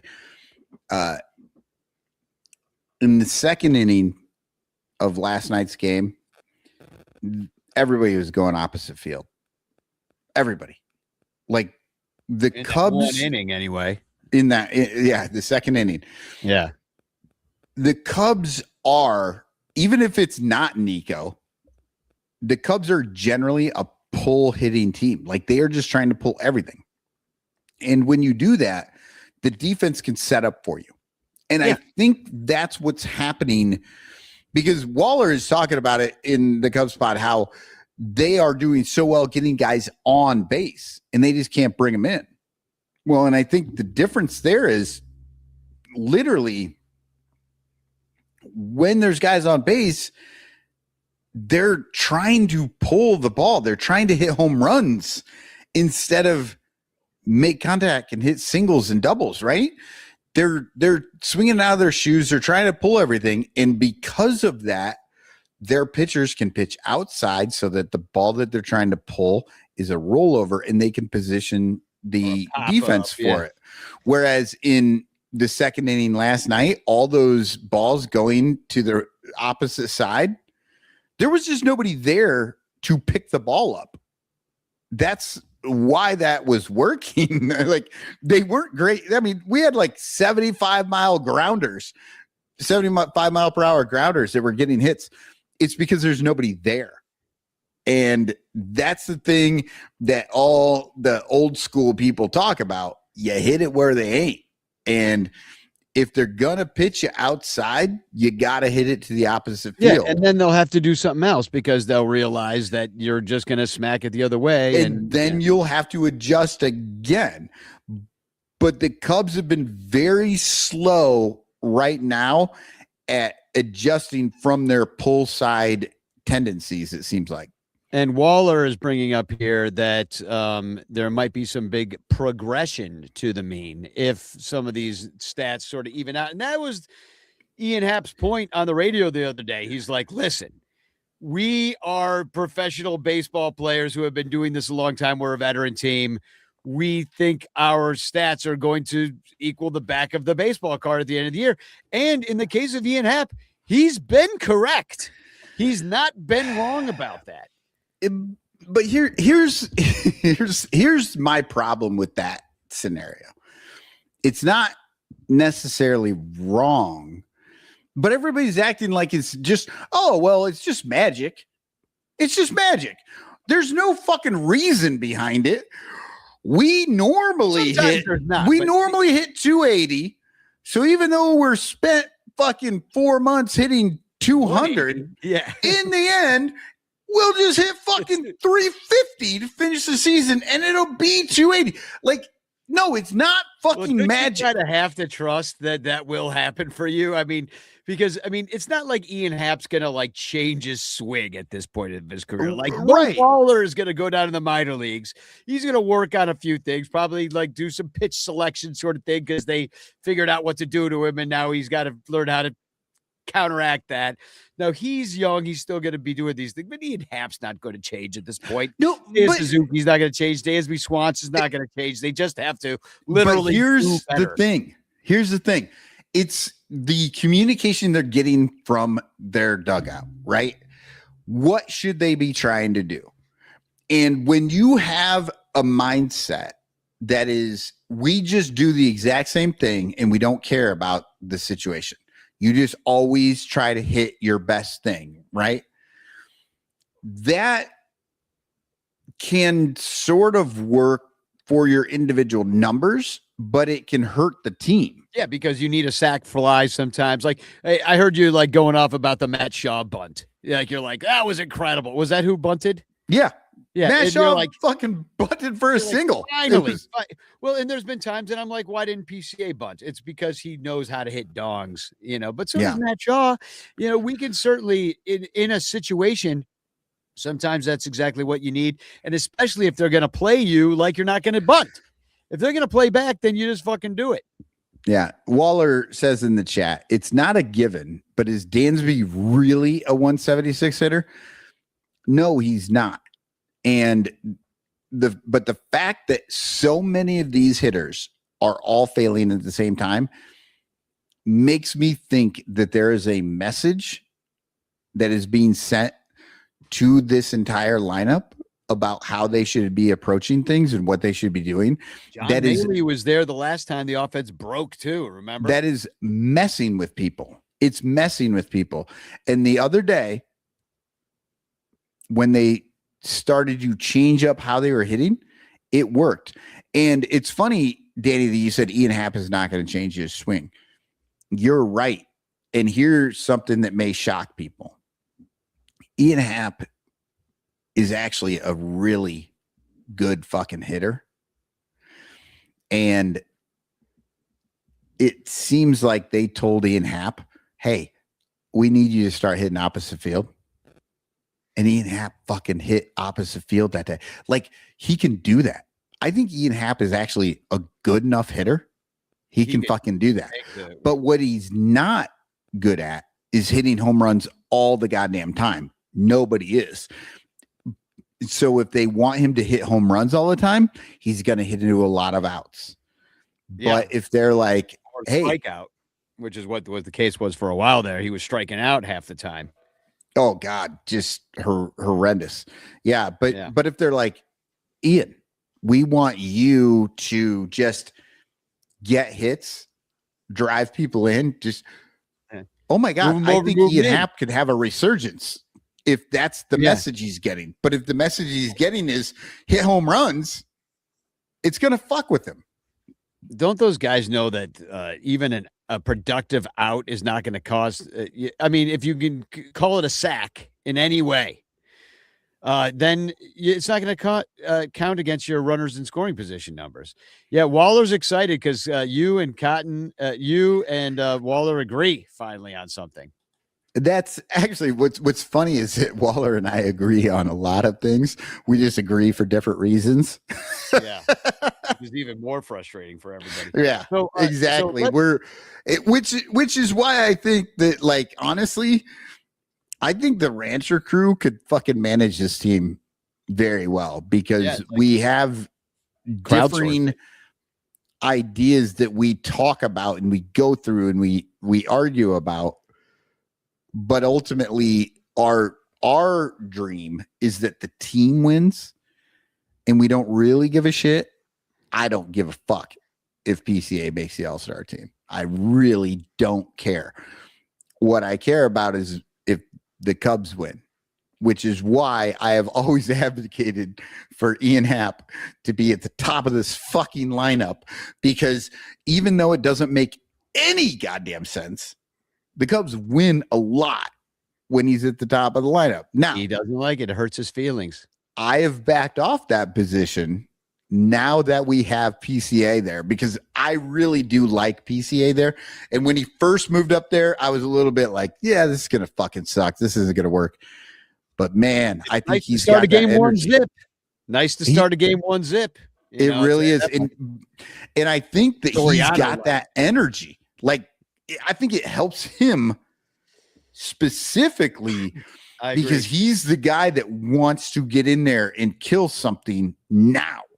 And when you let him get in there first, he's ready for it. And then I think Nico is a wonderful number 2 hitter, because if PCA gets on, hopefully he can steal. But Nico's just a contact guy. Yeah, so you can do a hit and run. You can do all sorts of kinds of things and stay out of double play. And and if we start playing the game with that sort of idea, I think PCA and Nico on this team for the next 6 years could be fucking great. The new daily double. It would be. Yeah, it would be. All right. So we have made it one half of the way through this. Yeah, exactly. We got to rock through the rest of the show. All right. Throw them up, son. Throw them up. Yeah. Throw them up, son. Throw them up. Throw them up.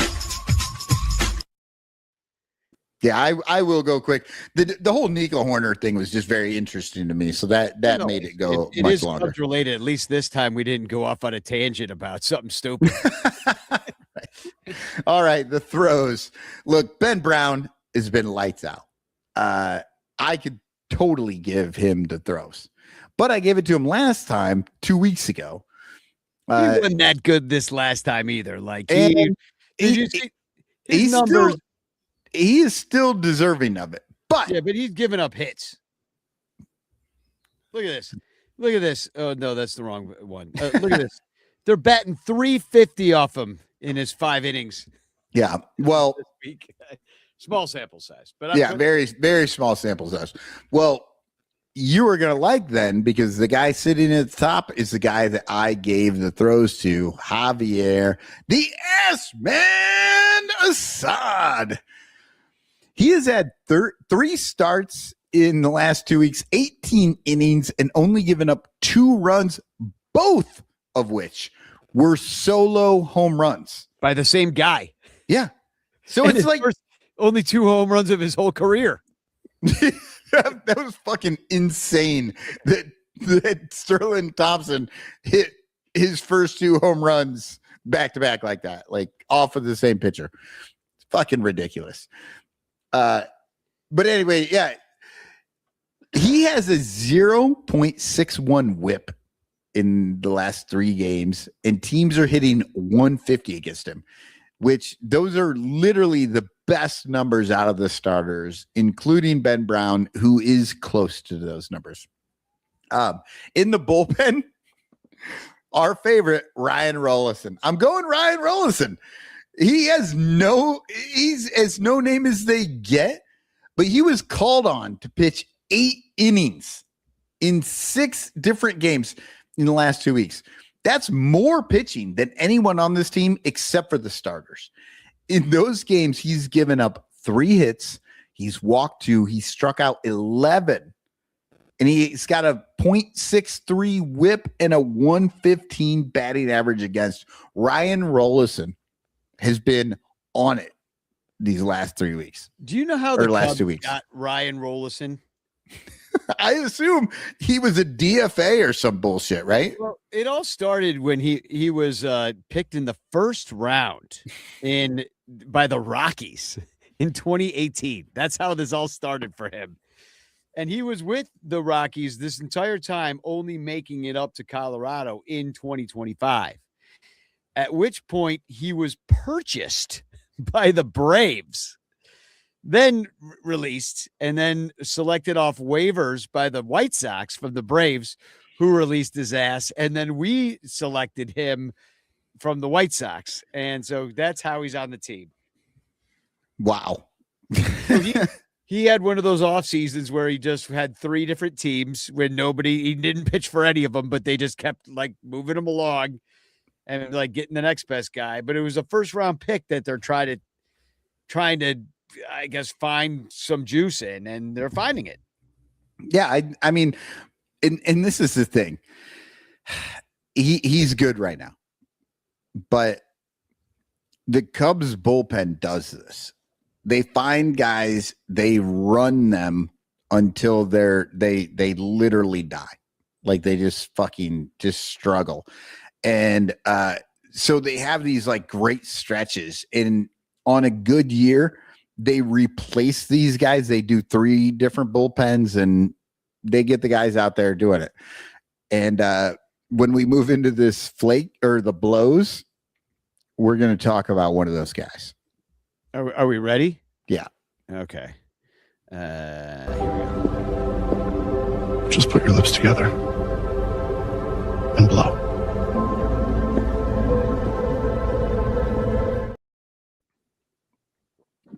So good. It really is. I really love all this. All right. So the blows, and this is not the guy I was talking about. That's going to be a bullpen guy, but out of the starters, blows Edward Cabrera and his cramping hand. In 3 games, he is a 10.13 ERA. He has allowed 15 earned runs and 6 homers in that time while walking 5 and striking out 14. His whip is 1.58. His average against 291.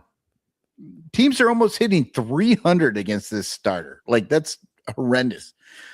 The only guy with worse numbers is actually Colin Ray, but he pitched in 1 less game. So, a little more small sample size to raise his numbers. So I had to give it to Cabrera, who he is honestly, he's had a little more time to clean up this mess, and he has not done it. Yeah, it was ugly. Disappointing. I mean, it's the health, but yeah. It's been disappointing. He's got he throws 99. The dude can freaking dial it up there. We've been waiting for that guy, and we finally get him, and it's just unimpressive. The game the other day that he pitched on Tuesday, I was at that game. Dude, he was cruising. He had a perfect game through the first 3 innings of the game. And then when it fell apart, it falls apart hard. And do you know who that kind of reminded me of in a way? Quintana. When Quintana would just be like good, and he'd be like, wow, Quintana struck out 7 of the first 9 batters he faced. And then like he'd have a 5th inning that would just go to dog shit. He'd give up 7 runs and the game would be over. See, and this is where the manager comes in, right? Like, people don't know how to quantify a manager. And I agree with that. It's very hard to quantify any of this bullshit. All these fake fucking numbers that they just invent fucking whole cloth. And then they're like, well, this makes sense. And this is bullshit. The numbers don't always make sense. And when you're trying to do that for managers, it's even harder because they don't have regular stats. But this is where if a manager is good or bad. And that's how he handles a pitcher like Cabrera. Danny, you were watching the game. You're sitting on your fucking couch. I'm sitting on my couch. I know. We all fucking know. All the ranters know. But who's he going to bring in the fourth? You know what I mean? Like when you watch him lose it, he had got a hand cramp. Look, I get it. I understand that. That is a struggle. But that's where you make your money if you're the manager. That's where that's where you earn your money. You make your money in the offseason when a fucking idiot guy order 2 times at least, and he didn't do it. And he couldn't do it. They had but you have to understand who you have, right? Who you have. We talked about this a couple years ago with Tyone. And I was saying, look, Tyone's going to give up 4 runs every fucking game, and he's going to make it 5. Like, you just have to know who you have, and you have to plan for it. And that's the thing. It feels like when Cabrera goes bad, the most surprised person in the fucking ballpark is Craig Counsell. That's the problem. Well, do you know who's probably surprised right now is Craig Counsell that his man Hobie Milner is dog shit now. Because I looked ahead, he's your blows. Hobie Milner is finally feeling the effects of being used all the damn time. He gave up 10 hits and 6 earned runs for a 10.80 ERA over 6 games. He only has 1 strikeout in 6 games. His whip is 220, and his batting average against is a whopping 455. That's fucking horrendous. Well, I mean, and I will say this is a surprise because I don't remember him being this bad. Maybe one game. In the last 3 games he's been in, and this is just this week that I have up on the board right now. 3.1 innings, 2 hits, and yeah, not the strikeout numbers, 0 strikeouts this week, but point. When you only have 1 in 2 weeks, yeah, it's going to be easy to get to 0. Yeah. So, but the strikeout stuff is concerning because that's the stuff that's been lacking out of the Cubs bullpen too. But I mean, rubber arm freaking Milner just had the thing about you end up with a 10.80 ERA in 2 weeks, like that's easy for a bullpen guy to accomplish. All you have to do is have a shit inning and it blows up your whole month, really. And that's what I was thinking when I was looking at this, but I was on a time crunch, had to get this thing done, and I was just kind of surprised that it was that bad because, like, we're looking at your numbers here. This is over the last week. Yeah, he's got a 0 ERA. He's turned it back around. But yeah, he had some bad games there. And the problem is the Cubs. I mean, these guys talk about overwork. The reason he's overworked is because there's no one to go to. Like, they're got the Iowa shuttle in there. Philippe Matone has been shit, even though he didn't give up any runs this week. But that hasn't been a clean inning either. And he's walks and hits. Ethan Roberts horrendous the other night, last night. Yeah. And they're just at the end of their rope. Like Ethan Roberts isn't really supposed to be on the team if all things are going well. Philippe Matone is. Mm-hmm. So that's the issue is like when you have guys that are supposed to be doing well, like Philippe Matone and Dansby Swanson, and they're basically ruining the entire season by existing. So, and here's the thing. The Cubs did go on 2 10-game win streaks. It saved the season. The Cubs are currently above 500. Are they a playoff team though? Technically, and I do actually want to talk about them. I'm glad you brought that up, Danny, because you know what? They are a playoff team, but not fucking really. Not a traditional playoff team like from our childhood. In our childhood, they're in 3rd place, and you're waiting until next year already. Exactly. I'm done with this bullshit. I hate the fucking expanded playoffs, all this shit, because it just keeps them in it, and everybody's like, oh, well, they're still doing good. No, they are not doing good. They had a great run for a minute, and now they're treading water. And if we are lucky, they're the players are going to figure it out. I am pessimistic on that because I feel like this fucking front office and the management team, like, I feel like they don't see the best ways to use their players. You know what I mean? Like, they don't know how to get the best out of their players. Well, they can't, because, like, think about how Craig Counsell was able to manage in Milwaukee and how those teams succeeded. Now, first of all, he had Pat Murphy, was obviously the genius behind the entire thing. Right. But the other part of it is they had a good, healthy mix of, and actually it was mostly young players. They would have some lifelong Brewers like your Lorenzo Cain or somebody like that who would, be on the team. Ryan Braun was there. They would have that one guy that they'd kind of build around, and then everybody else changed up every year. As soon as a pitcher got a little long in the tooth, like even like Josh Hader, they're like, you know what, this guy's going to suck soon. Let's get rid of him. And they did that so expertly. And then they'd always have somebody to replace him with from the system. The Cubs aren't like that. So, you could say partially that Craig just got here. He hasn't had time to like build the system, but I don't think he was building it. I think it was that whole top down or even system that they built in Milwaukee, just having smarter people. Whereas Ricketts, they fired the scouts. They're using Jed GPT, who's a Nepo baby from the Theo days.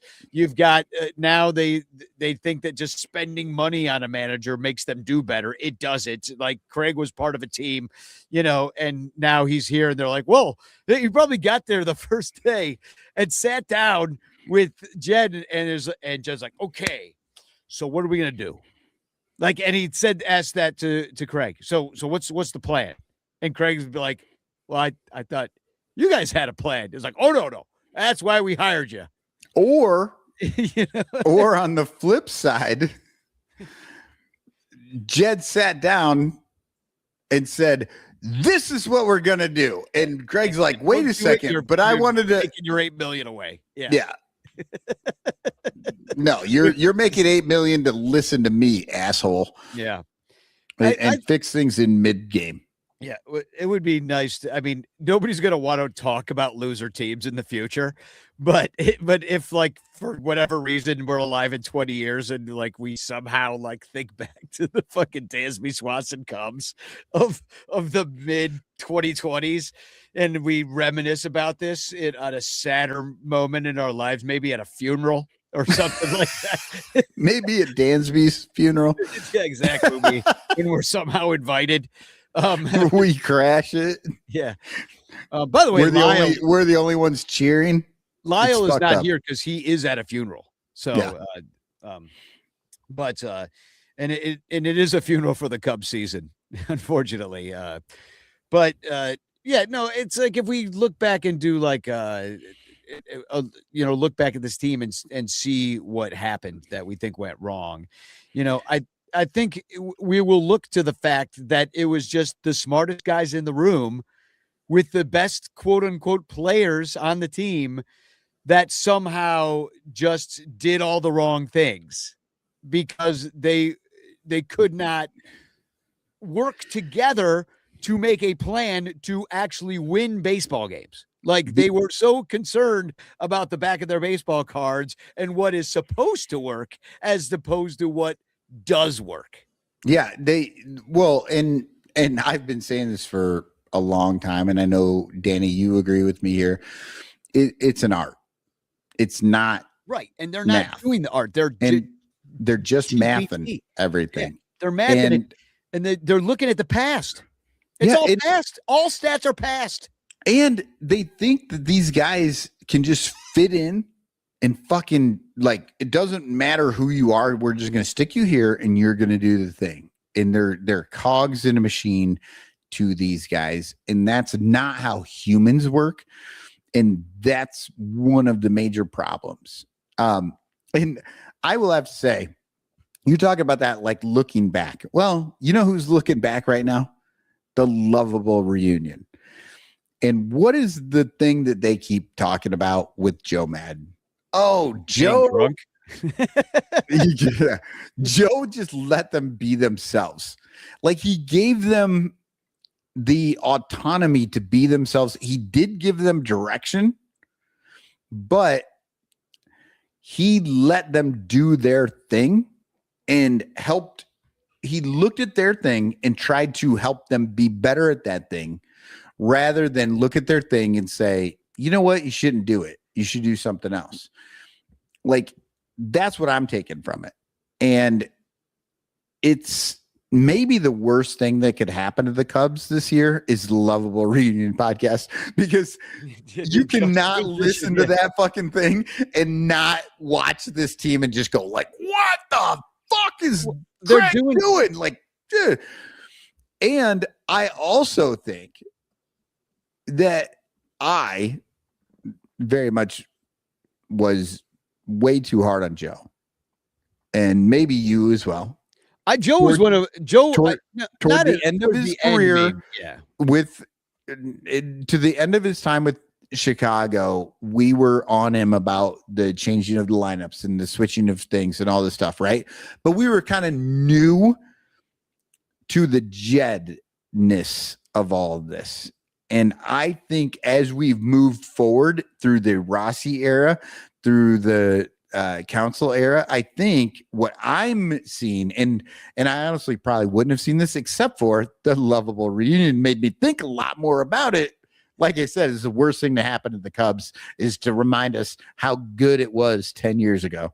But I started thinking like, oh, that was when they started to like push on Joe. You know, like he was doing his thing, and Joe's a numbers guy. Joe's a numbers guy, but he's also a feels guy. Where the Angels? Yeah, remember? Yep. So and that's where they really got it. Yeah, but I feel like that was happening to him in Chicago as well, which is why he didn't get fired. He just didn't get rehired. I think they were like, Joe was like, I don't want to do it your way. And they were like, we don't really want to do it your way. And so they just,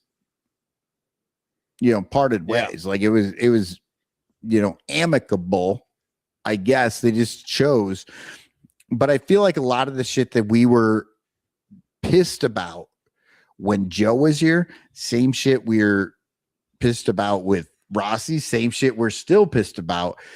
And the constant throughout that is Jed Hoyer taking more and more control over this team. Yeah, no, that's a good point. So I do have this, and I'll be quick about it because we're getting past that. We're over the 2-hour mark already, and we haven't even gotten to the preview. Look, we're having a good time. We're talking baseball. We didn't get crazy today. We're talking real baseball. I'm into this shit. I want to talk this baseball. But maybe you ate dinner before you got on here, and I did not. So I'm just like sitting like, That's true. I had a stomach ache earlier, and that went away, which is great. But now I'm starving because I didn't eat anything because of my stomach ache, and now I'm just like, raw. So here's it. 150 years ago. All right, this one is not really baseball related at all, but it was happening this week. The Great Sioux War, which really wasn't great for anybody. To be honest, it wasn't great for the Americans. War in any aspect is not good. But the Great Sioux War includes Custer's Last Stand, which I don't know. This has to exist, but there's got to be somewhere around where all that happened, which was in the northern Great Plains. Was it South Dakota, I believe? Is that where it is in the Black Hills? And there's got to be somewhere that's like Custer's Last Custard Stand, and you so frozen custard. Like, why has nobody done this? Yeah. What is wrong with them? I mean, nobody cares that he died. In fact, they're happy about it. They're like, he was kind of a rat bastard. He was up there fucking with those people breaking a treaty.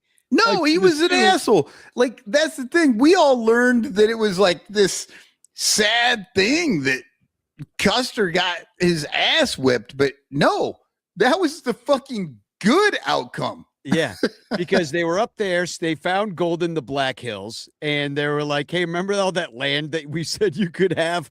Well, we need it back." And I know you're familiar with the term. We don't use it anymore. Of Indian giver. Yeah. Well, it was the exact fucking opposite. Yeah. It was the freaking Americans that Why why aren't we calling this white man giver? white man giver? Exactly.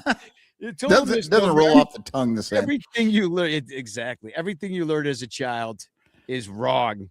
But yeah, so Custer went down, and then eventually crazy. Oh, there is Mustard's last. So Artie just pointed out Mustard's last stand, hot dog stands, and I have not seen any except for in Boulder, Colorado, and Artie lives in Colorado, so I'm wondering if that's the one that he's talking about. But yeah, people eat Mustard's ice last cream stand. more than people eat ice cream more than custard. So as well. So, but there's a great custard place in Milwaukee called Leon's Custard. It's been there forever. Big old drive-in place. So if you're ever up in Milwaukee, if any place in the world would be perfect for Mustard's last stand, it's Chicago. Yeah, exactly. It's the first and last stand. But the Great Sioux War was also with Crazy Horse, who they say he was killed while in custody of the United States government. I'm like, you mean murdered? That's called murdered. Yeah, exactly. And so they just put him they just killed him. They just executed him without a trial. And which I didn't know till I read all about this war. I was like, because Crazy Horse, now there's bars called the Crazy Horse Inn and stuff you know what I mean? Like it's kind of a regular, it's used within American branding. Yeah. So you know what I find amazing? If you ever go out to South Dakota, I've had the unfortunate ability to be there many times in my life. You go to Mount Rushmore and you see the four faces of the presidents. But then if you go a little bit further to the west, there's a Crazy Horse. Now, Crazy Horse is not finished. They're working on it's taking forever because it's not a president. And so, it's harder for them to fund it. When that's done, it will be larger than Mount Rushmore. I've seen it. It's huge. And the thing that makes me laugh is that someday aliens are going to come to this planet and they're going to be like, that giant dude killed those four guys and took over. That's going to be the concept that you're going to get from that. Well, and then the other guy that was in that war, famous native chief, was Sitting Bull. And Sitting Bull escaped and went to Canada and then came back to work in Wild Bill. What's his name? Wild Bill Hickok? Is that the guy or the... No, Buffalo Bill. Buffalo Bill's Wild West show. Yeah, so he left, and then he kicked Custer's ass, and then was like, "Fuck, the heat is on," and he went to Canada, and then he came back, and they just, I guess, were like, "Yeah, you're cool. You." I mean, that's literally what they did. I know. That's the most fucked up thing about all this, these politics and bullshit is literally these people are just like, well, we fucking hate you. I mean, but you put on a good show. Yeah. So I guess you can come back. I did enjoy the horse tricks. I did enjoy the horse tricks you were doing while you mimicked the killing of Custard. Of your, and of your people. So it's a bunch of trash. I mean, it's really kind of sad when you look back at the history of the United States. It just is, and plus, we could have been different. If we would have learned, we could have been different. Yeah, no, it is because we could have learned a thing or two about living on this land from the people that fucking lived here. And instead, we're all trying to patch over what we fucked up, and it's ridiculous. The dark secret is that the Pilgrims were the biggest assholes in Europe, and that's why they nobody kicked him liked out. them. Nobody liked them. They were just being dicks, and everybody was like, you know who's a dick? Those fucking pilgrims. They are out. They're grumpy, and it's all about religion to them and shit. Why don't somebody give them some boats? Fucking send them off, and then they went over to, and then we're here and we think like we're brought up, at least I don't know if it happens anymore, but we were brought up to think they were fucking heroes. They were not. They were just these assholes that showed up, and the natives were like, you're not gonna make it unless we help you. And then they made the biggest mistake of their lives. They did, and they helped them. I know. So dumb. What were they thinking? Being hospitable. I know. Just from now on. I mean, they should have known when Columbus came and started doing what he was doing. Be like, hey, this doesn't look so hot. And a lot of them did say that, but they. Yeah, and like 3 years later, Shakespeare wrote Nice Guys Finish Last. I'm pretty sure that's the timeline. I thought that was Yogi Berra. So, or Leo DeRocher, I believe. We're going to be facing the BJs now, which is what I'll call them, which means everybody loves the BJs. Which I cannot afford tickets because apparently all of Canada decides to come down here and empty their money in the coolest city in the United States. And the BJs they just got swept by Boston. They lost 2 or 3 to the Yankees and Phillies, so they're not doing so hot in that AL East after their World Series appearance. And it's surprising because they're managed by this guy, John Schneider. There he is. There he is in the 80s, right next to the General Lee. Oh, Luke Duke. Yep. And the Cubs have a better offense than them. They've scored 36 more runs this year. There's been a bit of a power outage for them. Vladdy Jr. just hit a home run today, but it's been a while for him. He hadn't hit one in a month. And they're 21st in homers, which means they're 21st in OPS. They don't walk. They don't really strike out either. They don't steal bases. So they're just kind of a non-offense, which is a little bit surprising. They're a 2 true outcomes team. Yeah. Out or what? Yeah, they hit into an out or they hit into a home run, which home run. they don't. No, hit they into don't a hit home a home run. They hit into an out or they hit into a hit sometimes, half the time. In an average fashion. They're boring. It's the They're boring as hell. These might be the most boring games the Cubs play all year. The Blue Jays being boring, seemingly, or maybe out of juice after what they did last year playing a long season. But yeah, they're in third place, I believe. They are 37 and 38, so they're under 500. They're 16 and 20 on the road. They're pitching totally average in all ways, except for one thing. Their pen strikes out a lot of guys. They're second in strikeouts out of their pen. Everything else, and it's mostly their closer, Luis Varland, who's got 55 strikeouts in 40 innings. So if we do not have the lead, if they have the lead at the end of the game and this guy comes in, we're done. It's over. Game's over. So don't, because we'll strike out that guy. And Dylan Cease, who we're going to face on Sunday, is on their team, and he's going to probably strike the shit out of us because he's got 110 strikeouts in 73 innings pitched, which leads the AL. Too bad, we had to trade him for, as David Kaplan calls him, the Buick. The Buick. This is the second time Quintana's come up on this show. And their defense isn't good either. Their DER is low. They've committed more errors than league average, but their catchers are kind of just average at throwing guys out. But I don't know. We were still TBD last I looked. I don't know what we're going to do. Dominic says Brown, Ray, and Shota. I don't know if he actually has that information or if that's what it should be. Well, it probably is going to be that. I wonder if they'll do an opener again for Ray or something, considering they think they're such smarty pantses. But yeah, Brown, you love it. Ray, he's capable of some things, and Shota looked a little bit better his last 2 times out, and except for that they took him out of the game after freaking 85 pitches because And then Craig was like, "Oh, I shouldn't have done that." And you're like, "Oh, you think?"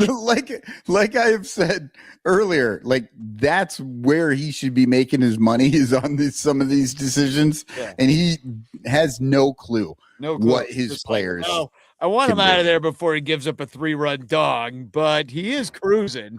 Let's go with the fear. Right. Let's just go with the fear. Well, he did give up that infield single. Yeah, like, it was 74 miles per hour off the bat. Yeah, so better get him out of there. Yeah.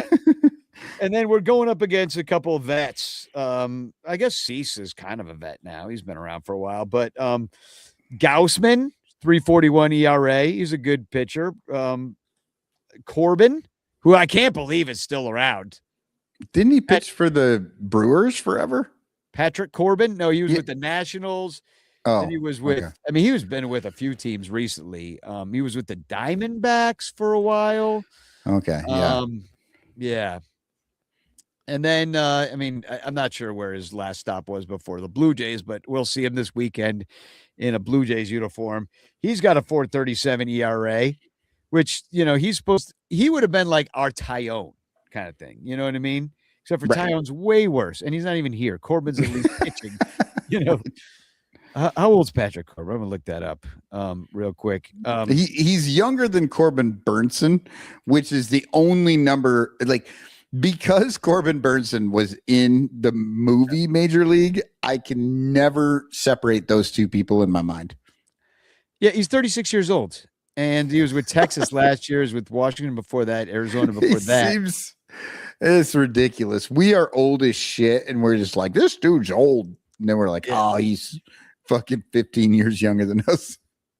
Yeah, well, in baseball years, he's old. And then, but he's out there, and Dylan Cease, as I mentioned, he's got a 2.71 ERA. You're right, Danny. That's why I quit baseball 15 years ago. I quit it about 35 years ago. And happy Father's Day to everybody that's going to watch Dylan Cease strike us out all day. So that'll be your Father's Day gift, is watching the Cubs flail miserably for 7 innings and watch the guy that used to be in our system like carve us up all fucking afternoon in the rain, I might add. Yeah. Happy Father's Day, Dad. I hope you buy him a poncho because he's going to need it. Right. Get him a W flag that is very absorbent. So when he's crying while watching this game, it'll just sop it up. Yeah, but you can turn it upside down and make it an M for man, like a father. That's stupid. Made you laugh. Right. You've been doing this show a long time. It made me laugh, but I have to admit it was just because it was out of left field. That was wild. Exactly. Well, we are coming to the end of the show. I am hungry.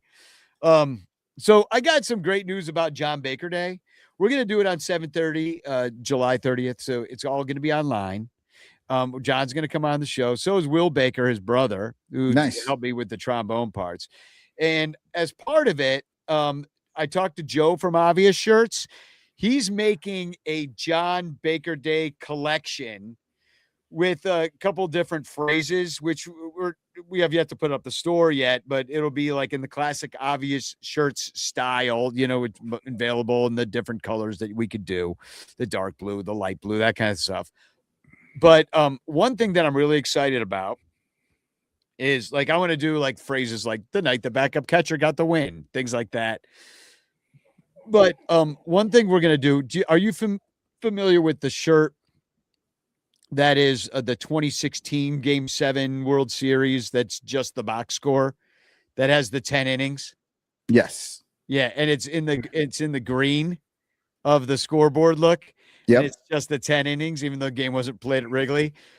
Guess what was? The John Baker Day game. So we're going to do 16 innings, 16 baby. innings on a shirt with the Rockies and the Cubs, and it's just going to be one of those if you know shirts, but in the green. So I like that a lot. Yeah, I really do. That's our 2026 10-year anniversary of doing the first John Baker Day, 12-year anniversary for number 12, John Baker, of him pitching in the game.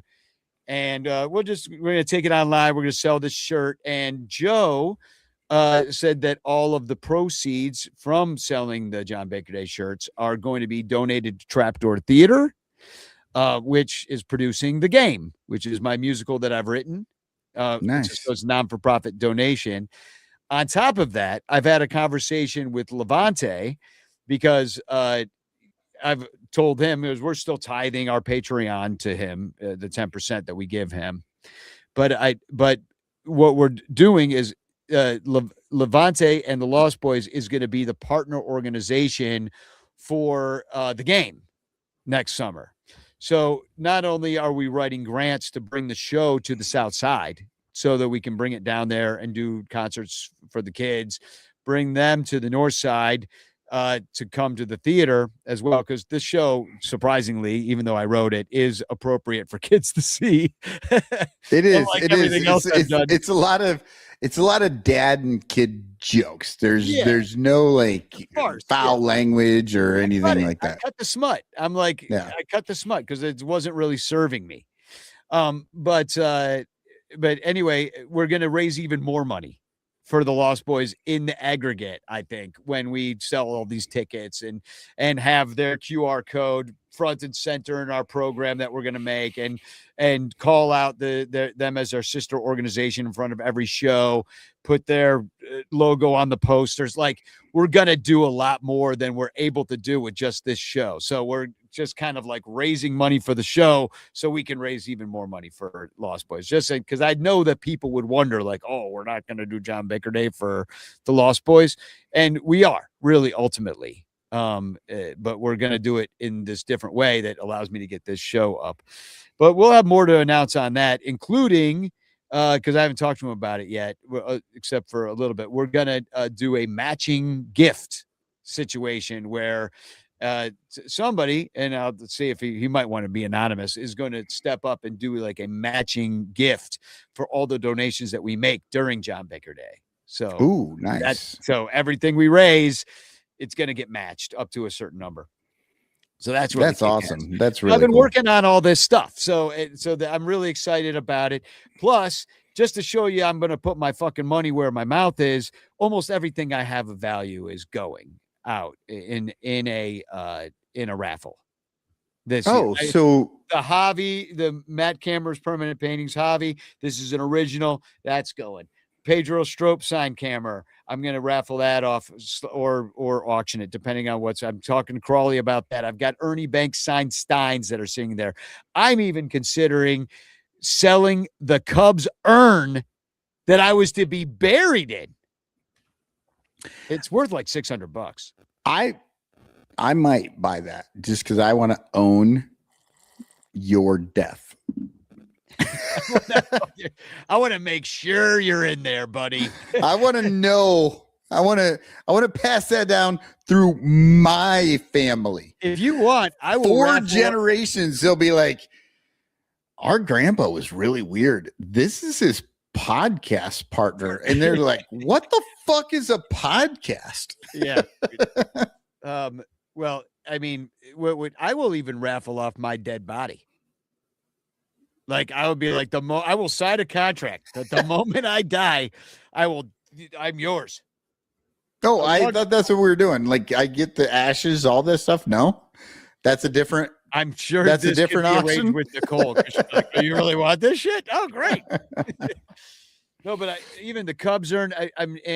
So we're doing the shirts. And maybe we'll do a couple other things. I'm trying to brainstorm some things. If you have things that you're willing to raffle off, like, I don't know, a certain Boog Sciambi signed baseball, maybe that once belonged to Michael Cotton. You know? I could pair that with the Sciambi JD bobblehead that I have. Exactly. Well, that's quite the prize. Yeah, maybe it's worth something if it comes with like an obvious shirts gift certificate, but right.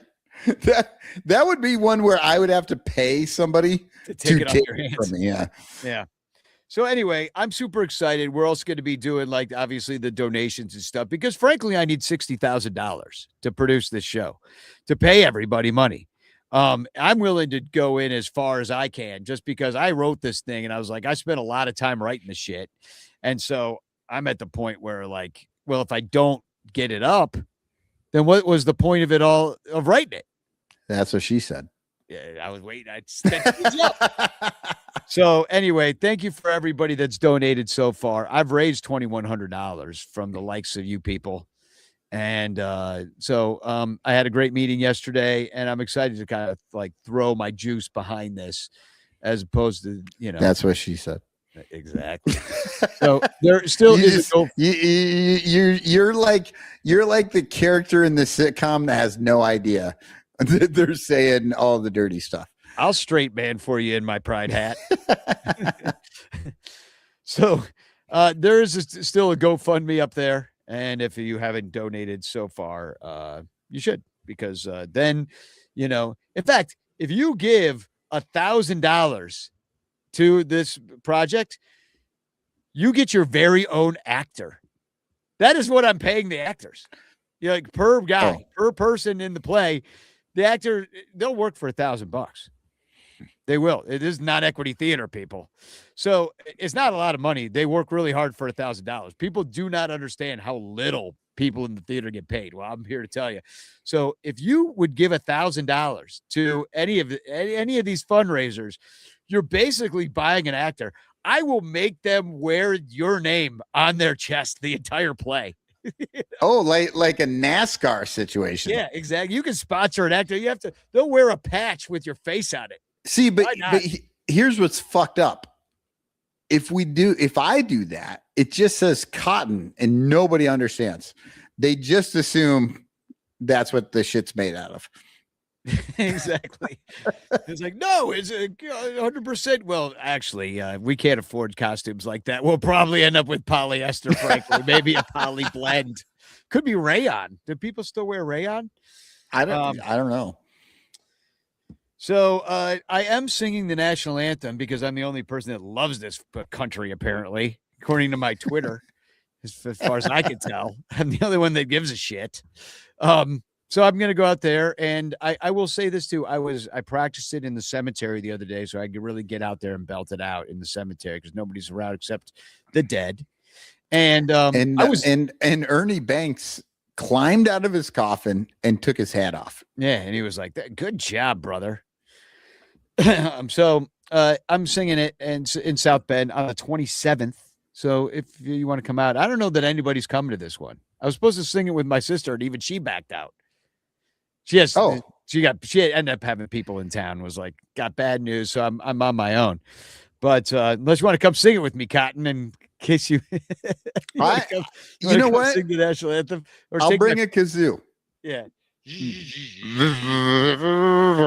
Like I'll do that, but no, I would love to. I went to South Bend last year for David Elliott's birthday. It was a wonderful ballpark. You sang the national anthem at that one. It was fun. I would totally go back. That is 1 week away.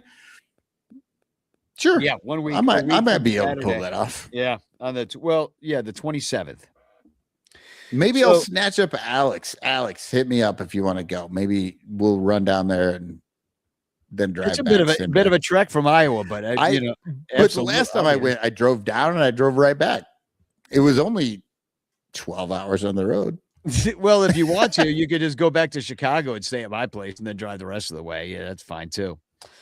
I got room, and I got better things to do, Danny. Yeah, you're like, I can do all the other stuff, but going to your place, nah. I want to also say, Crawley's birthday, 7/18. We already mentioned that, July 18th. John Baker Day, I just talked about. Cincinnati's on because that's September 19th. Save that date. And we got any birthdays? I saw Billy Williams' birthday was on Monday. Robert License tonight. He's a Bleacher bum. Nice. And, Robert, congrats for another trip around the sun. And next Tuesday is the Ryan Sandberg game anniversary. So look forward to that. And that'd be kind of sad now, because he's gone. And then would this be the first one since he died? I think so. Yeah, when did Ryan Because Sandberg? I feel like they did the statue thing last year on Ryan Sandberg Day. Yeah, well, he died on July 28th in 2025. Yeah, so it would be the first one. Yeah. So we'll be hearing a lot about that. So you can prepare yourself to be sad for that. And then another bit of sadness that is now happy. It's a happy story. Is that Artie Boucher's father died, and I fired up the Mike Leonard condolences jersey page, which is the first guy I ever bought a condolence jersey for. Honestly, luckily, we haven't had to use for a while. Like that's actually good news. And it took the bad news of Artie's father dying to remind us that that is a thing that we haven't had to use. Yeah. Well, the one guy, Andy, lost his mother, but it was like right at a weird time. And I was like, well, he doesn't even know about the condolence jersey page because so we don't have to do it. But then now you just fucked up by saying it. I know, because it's been hanging over my head. So it's like, there was actually more raised. There's like $35-40 in the condolence jersey kitty. So now I want to do something with the extra money for Andy. That's my point. And so Andy's hearing that for the first time live. That's nice, except for Andy finally just got over the loss of his mother, and you're just gonna bring that shit back up. Bring it ball back up. So anyway, this is the jersey we bought for Mr. Fourth Row himself, Artie Boucher, and it's for the podcast listeners. It's Mr. Row and the number 4, and we got him the good version of the Friday Blues. Yeah, no, I think this is a very cool jersey. Danny and I talked about this a little bit, and the idea that it's Mr. Rowe and the number 4, like, I don't know. When I look at it, I know. If you know, you know, I guess is the thing. And I see Mr. Fourth Row 100% when I look at it. It's great. But we love you, Artie, and you've been a big part of this community for a long time. Unlike Andy,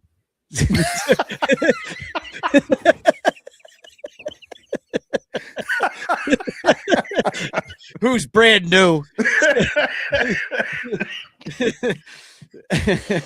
Just kidding, Andy. I love Andy. Me and Andy text all the time. I was gonna say, Andy's gonna show up in Cincinnati and be like, "What the fuck, man?" Yeah, no, I know.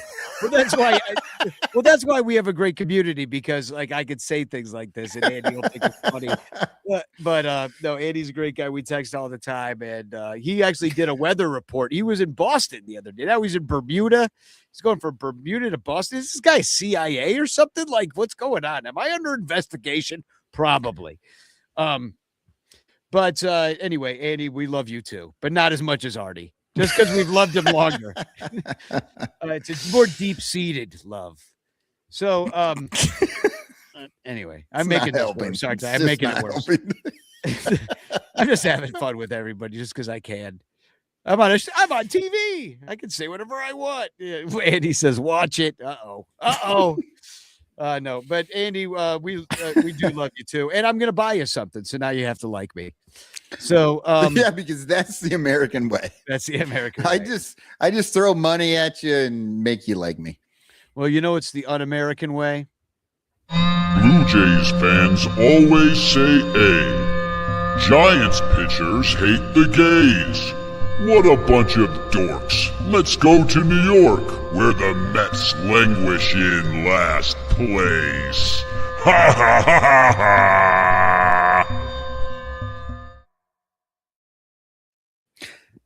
I don't know what Cubstradamus is on, but it is very strong. That dude didn't move. Yeah, he's at a K-hole or something. I think he's probably doing ketamine with Elon.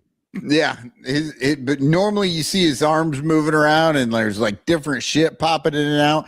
And this time it was nothing but smell. Well, you know how AI doesn't work? That's pretty much what happened there.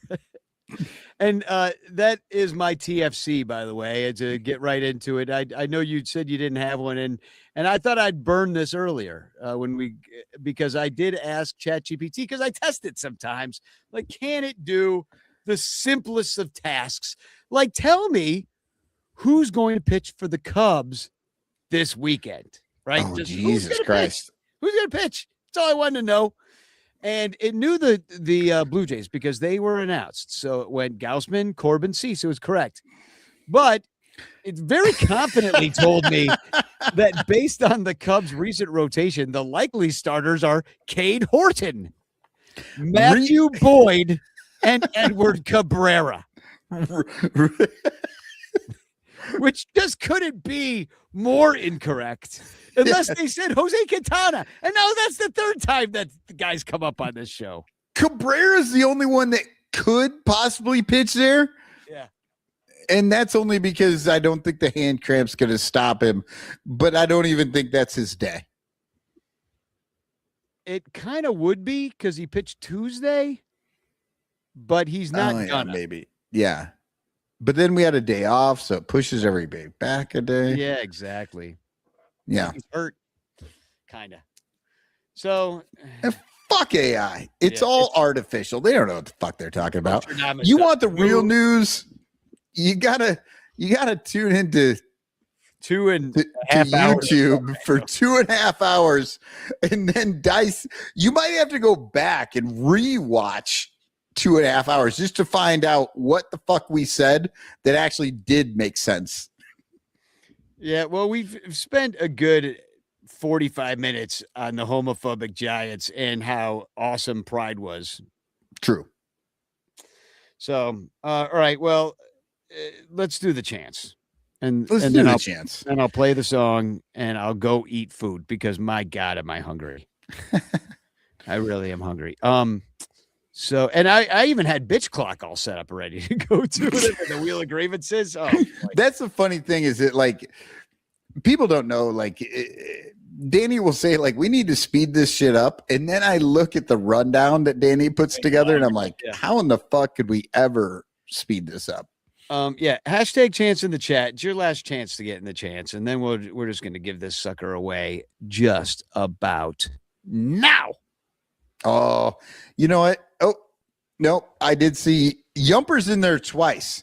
The band Yumper and the Penguin Studios Yumper. Oh, but the winner is Toad ND. Toad wins. You beat a double Yumper. Yeah, you beat a double Yump.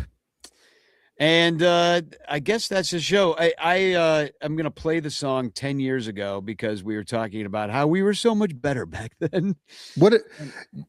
Danny, have you thought about having AI make a song 150 years ago?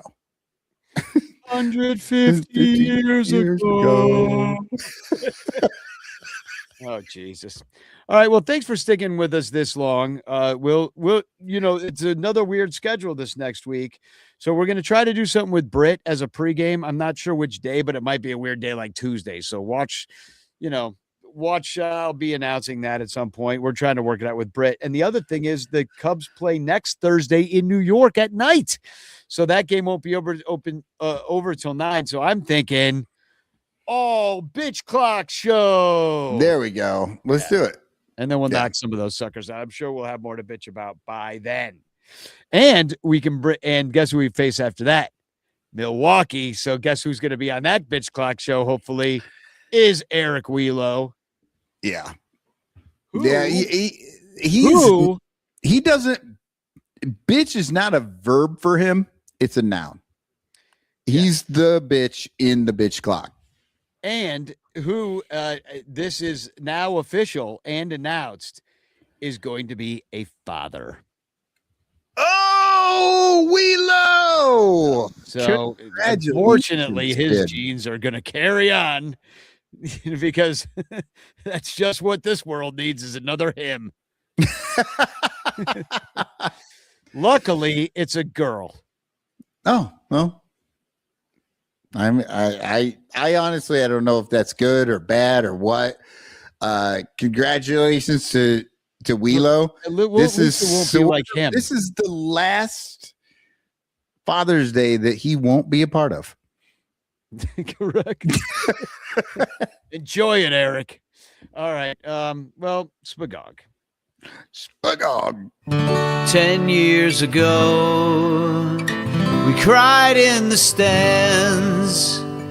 10 years ago, we drank and we danced. We listened to games at our grandfather's graves. I wanna go back to 10 years ago, back to 10 years ago, back to 10 years ago. We chalked up the walls 10 years ago. We conquered the fall with songs in our throats. We slaughtered the goat. I wanna go back to 10 years ago, back to 10 years ago, back to 10 years ago. Build me a time machine, a time machine. I wanna go back to 10 years ago, back to 10 years ago, back to 10 years ago.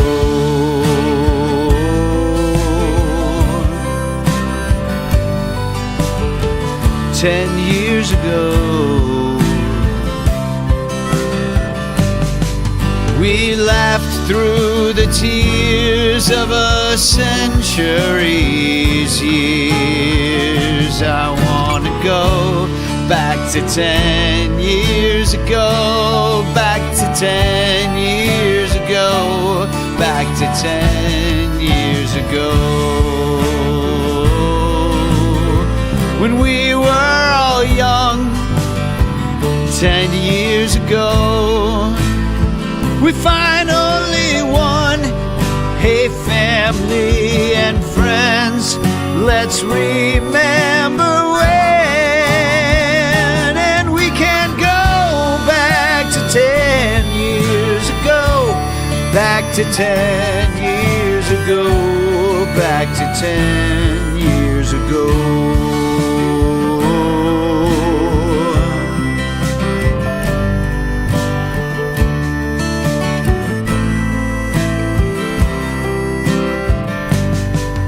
We listened to games at our grandfather's graves. I wanna go back to 10 years ago.